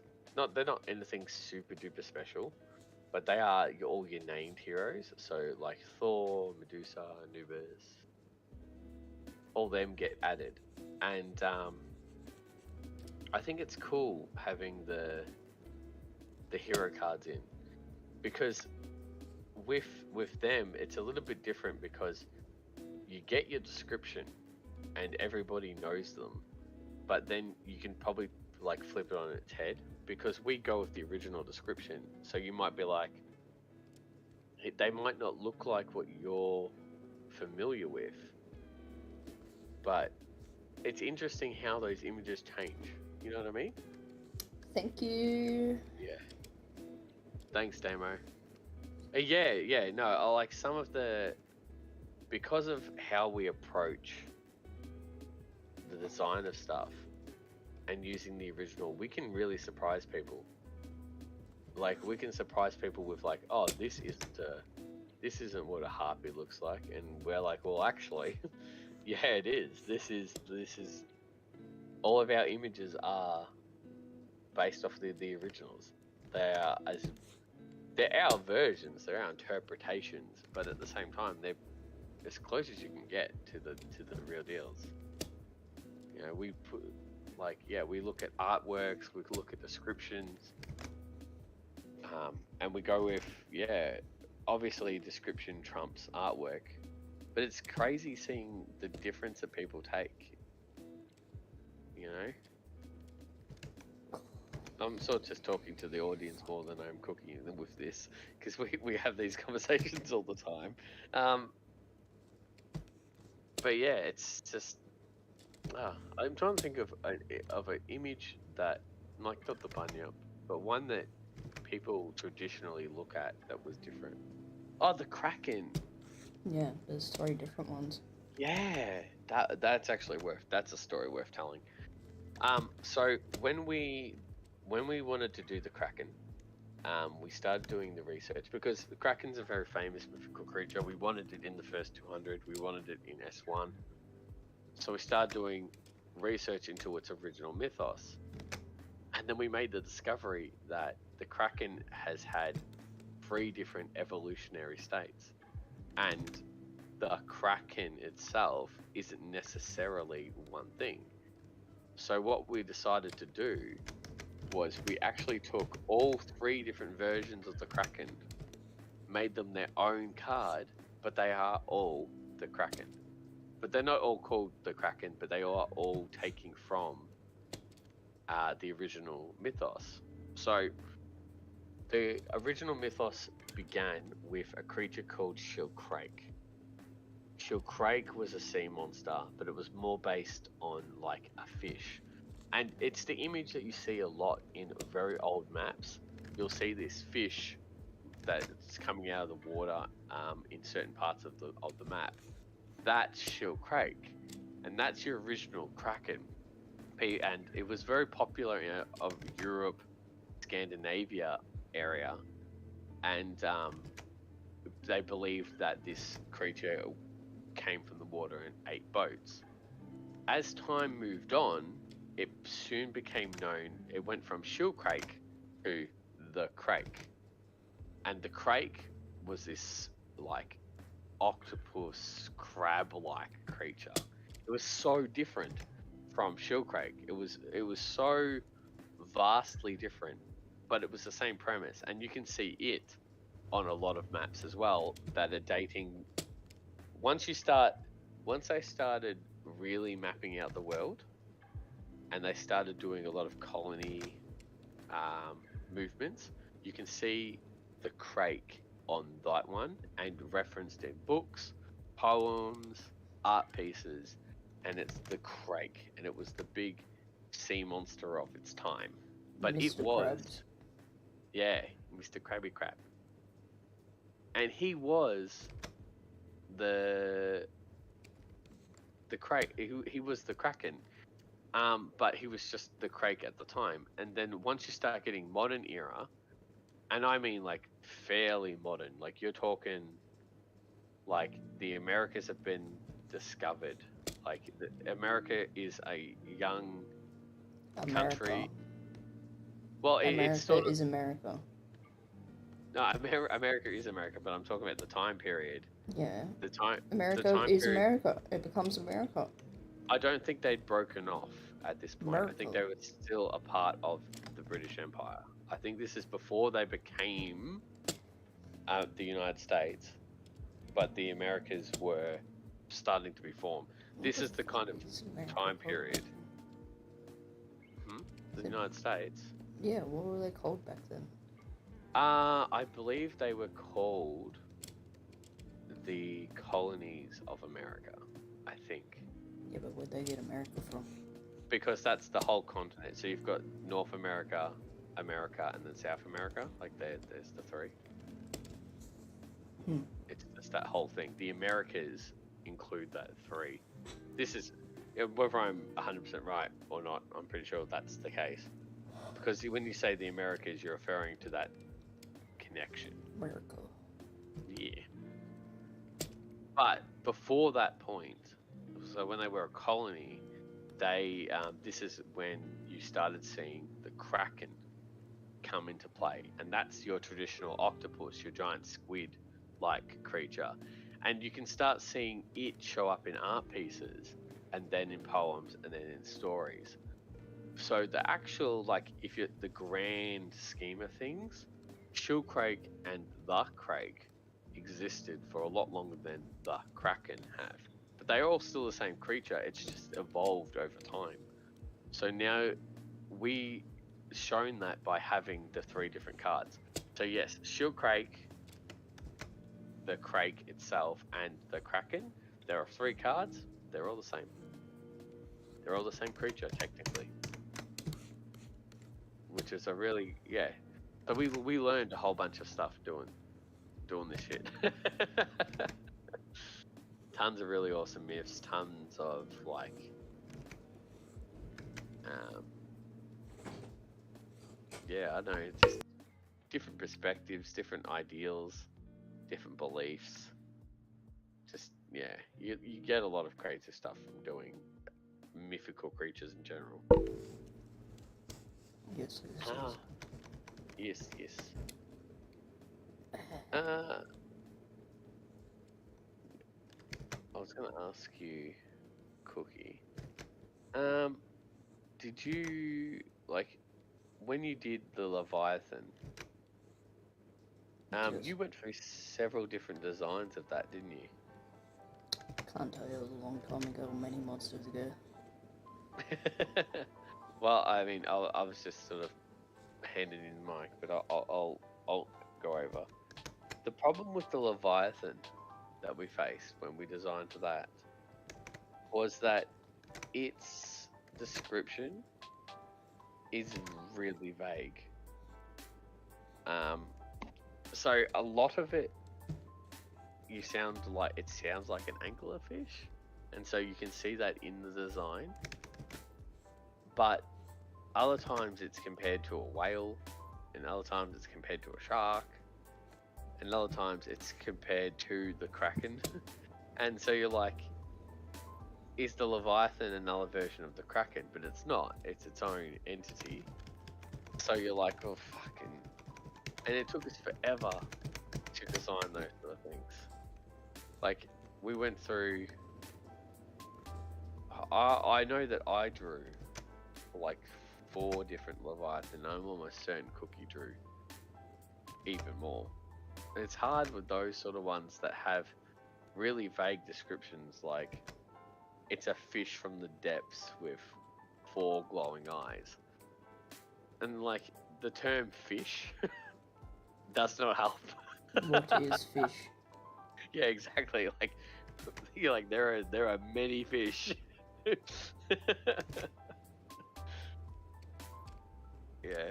So sometimes they come on there and they sit there and they're like eyes that were like black as the depths of hell or some shit like that. And then you're like, so a pure black eyes, that's gonna look terrible.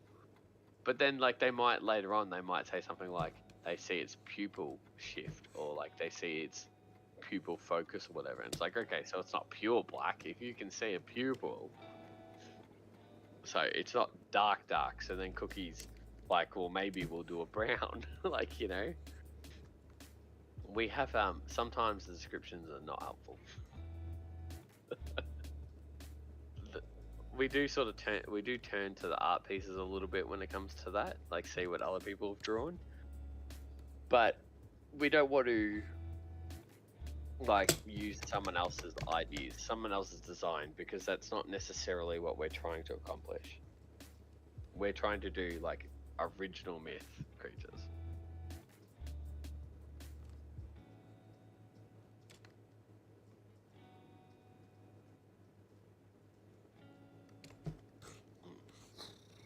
What we're seeing here now, you can see Cookie manually doing the feathers.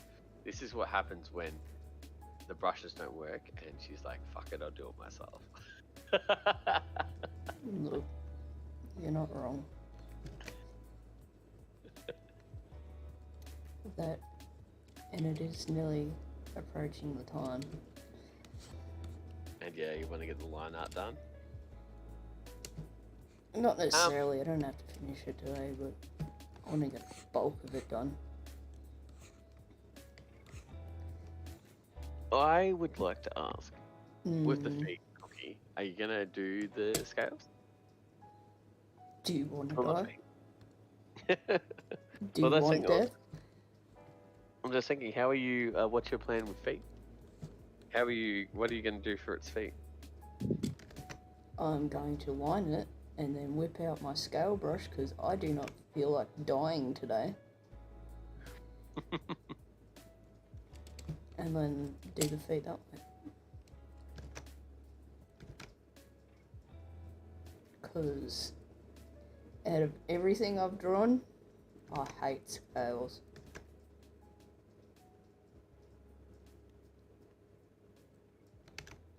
And with this bird, the feet are very scaly. yes, they actually specifically even point that out in a few of the references. Yes. But sadly, you don't realize how many mythical creatures have scales until you start drawing mythical creatures. Until I start screaming.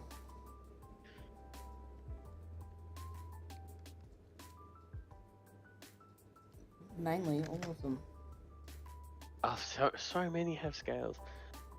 It's actually interesting. I think because reptiles are always the sneaky thing. Like, you know, you don't hear snakes until you step on them, motherfuckers. You don't see crocodiles until they leap out. I reckon a lot of myths, a lot of legends were reptile based for that purpose. No, they just seen Australia and they were like, no, that's fucking hell. That's straight up hell, man. They did. I loved the theory. I don't know how true this is, but I choose to believe it. Because I think it's a great story. Apparently, when the first settlers came here, and they did all their stuff and they set up, they heard the Tassie Devils and everything. And yeah, the koalas at midnight. Have you heard that Yeah. shit? Thank you. Yes, yeah, she's incredibly skilled. She did. Well, lost train of thought. So yeah, they came here and they heard the koalas, they heard the Tassie Devils and everything like that, and they thought that they were tortured souls, and they started fearing that at the heart of Australia was the gateway to hell, because the further they moved into the country, the hotter it got. And obviously you gotta understand the bigotry at the time, that black men were seen as not a part of it, you know. So they were all feared, and they were like, the further they move in, the hotter it got, and the more screams and things that they heard, and they believed it to be the gateway to hell in the center of Australia for a long time. Wrong. But I don't know. Again, I don't know There's how this true possum that is. that's out the back, and every time I go to the toilet, it starts screaming and scares the living hell out of me. Starts screaming. Yeah. Have you not heard them? They're like, oh, and then I'm like, fuck, what is that? Dogs start going off. I don't know if I've heard them scream. I've heard them. Must be make koalas that sitting up in my sound. tree then. Mans ain't having. Turn the light on and he's like, he's seen daylight.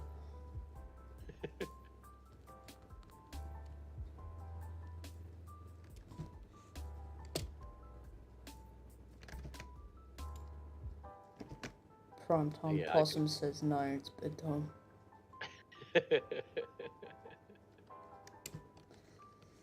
I like just going off Damo's comment then. I like I reckon we've got a good little process. It definitely works because we can get images out fairly quickly. Like, if you're familiar with how art and design works, the rate in which we do summon as monsters is scary quick. Cookie she's lightning fast when it comes to art. Like, at full speed Cookie mode, she can probably do 2 monsters a day, possibly 3 if the designs are already planned. Depends how much effort I feel like putting in. But like, even that, like 3 a day, like that's insane. 3 is if we plan them. She can probably go 2 a day from scratch. Again, it does also depend obviously on the design. Like, this one, I don't think you could do a phoenix in a day, could you? No. No. Depends if it has scales or not. Not even joking, man. Or if it had human hands. Oh, don't even get me started. Not even joke.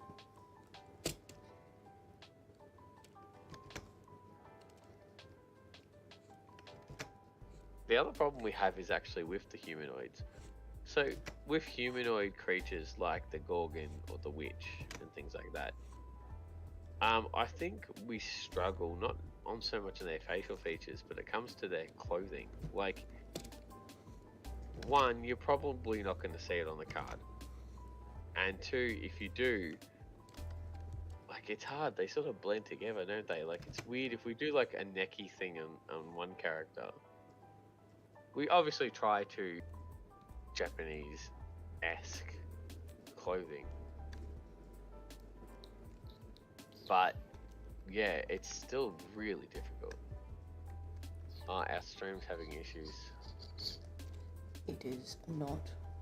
No, it's all good. It came good. It is. Yeah, we lagged out on all platforms, but it's fine now.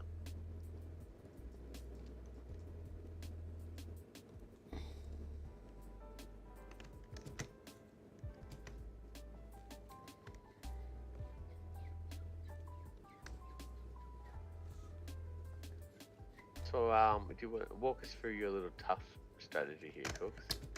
I have no clue what I'm doing, so I cannot tell you. That'll do.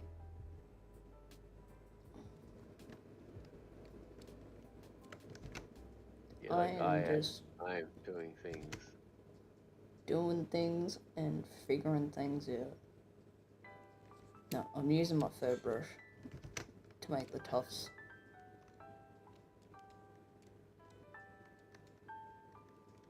Just because I don't have a specific tuft brush.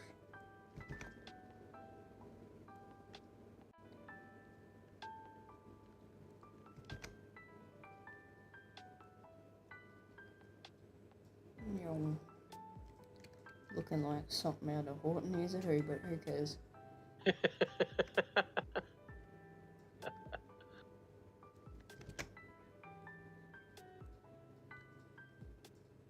Maybe that's the maybe that was the inspiration. Dr. Seuss, he didn't want to do any feathers on his creatures, so he just got out a tough brush. Honestly, smart man if you did that. No worries. Thanks, Damo, for jumping in. Yeah, no worries. Thank you. Enjoy the tournament. We might see you on one of the other streams. Fantastic. Thanks for popping in.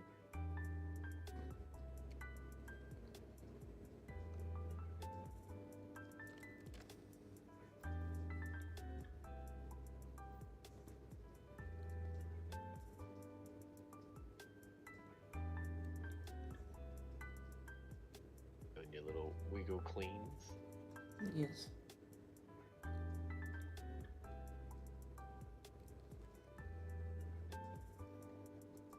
Oh, fantastic. 6 shares. It's doing good. Everyone's sharing the love. Sharing the love. Sharing the love. It's a little hard with the fucking You can do it, mate. God, you think so? With the different channels, just because with YouTube, because it only shows up on, like, if you get subscribers and things, you know what I mean? Because of its algorithm. It's going to be interesting to see how that goes compared to the other ones. Because you can't share as good with the YouTube one as you can with, like, the Facebook or the Twitch. Because you can do a Twitch share and that'll sort of share it amongst your friends and things like that. But with YouTube, because you don't have a little friend system, you know what I mean? You sort of just got to rely on people either going to it or, yeah, finding it some other way. Very interesting.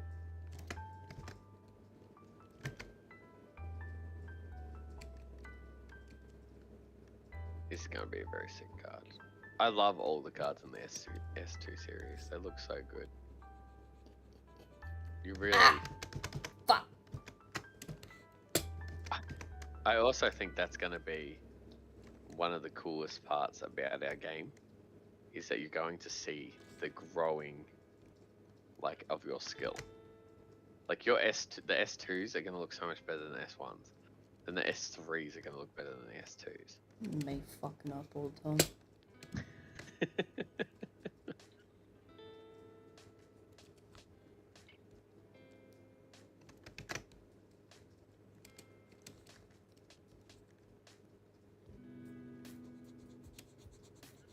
That's better.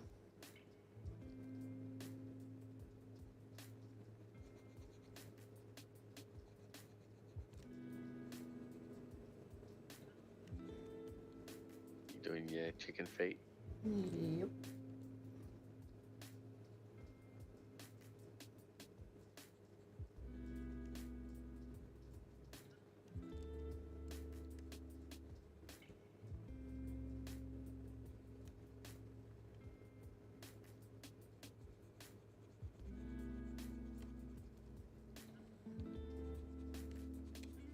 Well, so why are you getting rid of those ones if you didn't want to go that far up the foot? Up here. Have you looked at chicken feet before, mate? I have, but don't they sort of converge in the centre? I do, but I'll do these ones first. Clean it up, and then do the ones going up this bit.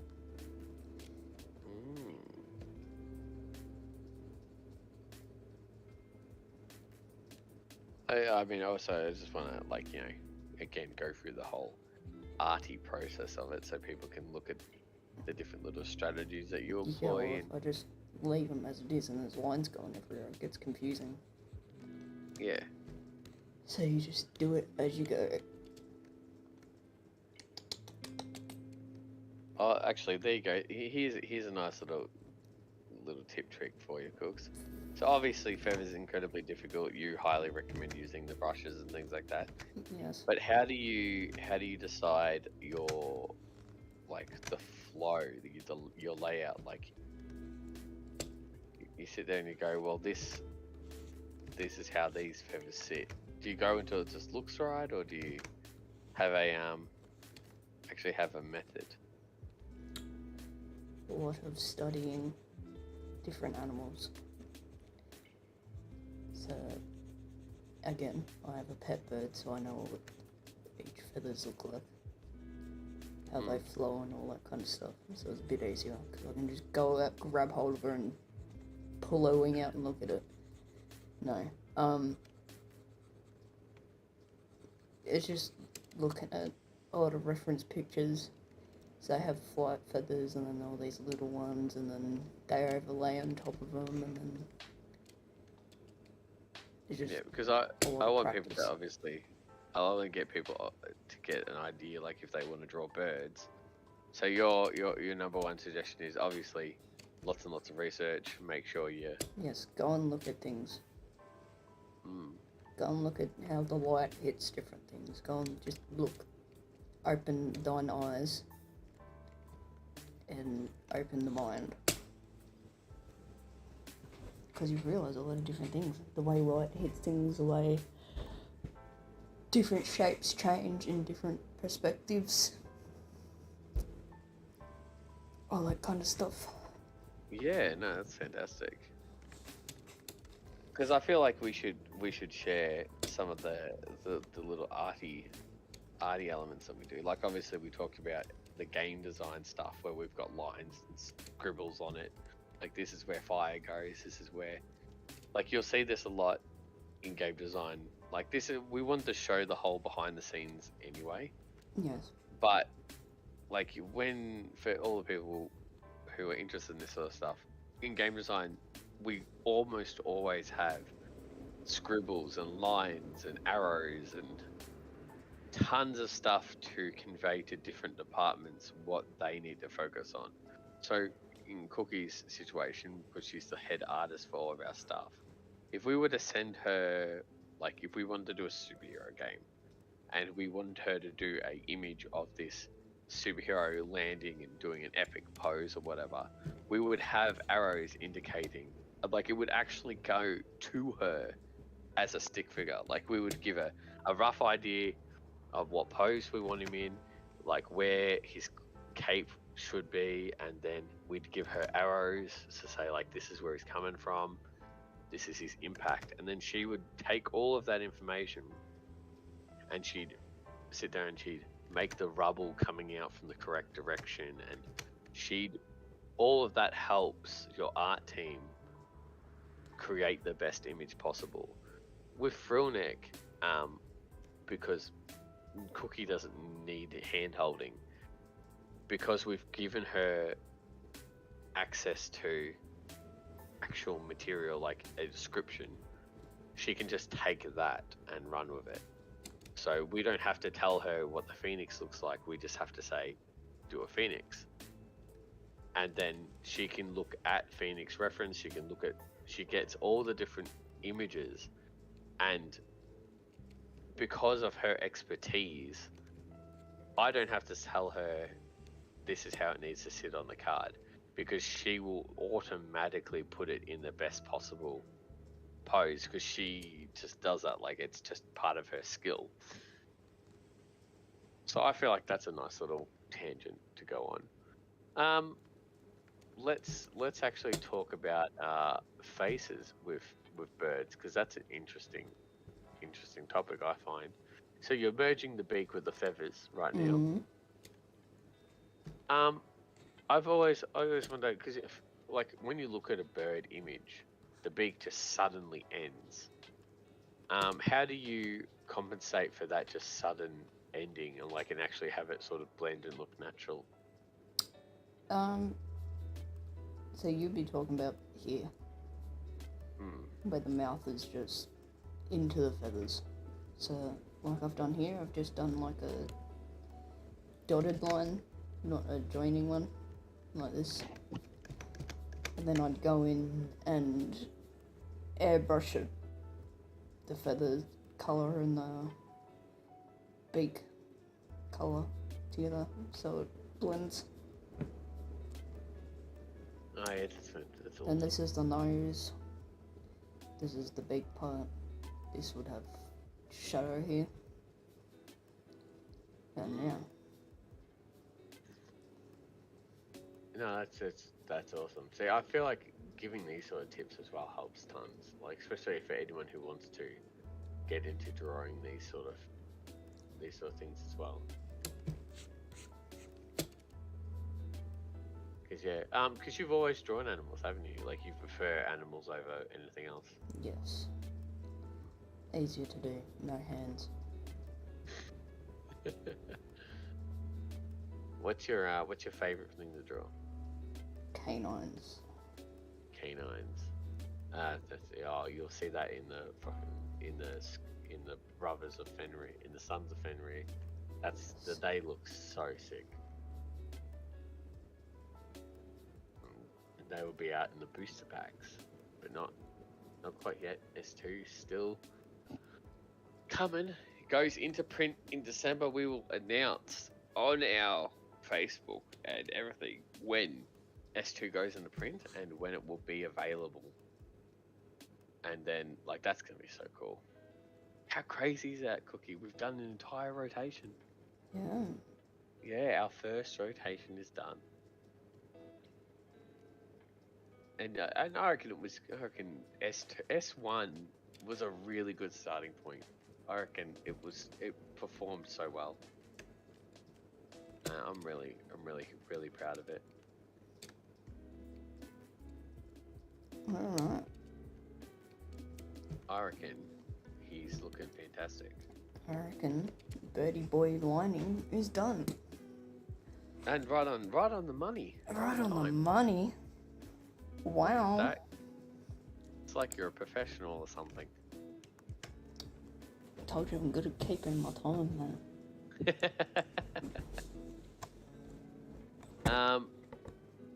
Well then, yeah, I reckon that's a nice little ending point. So next week we'll be focusing on colouring and some of the detailing, maybe. Yes, the base colouring, some shading, and then we'll go into detailing the third week.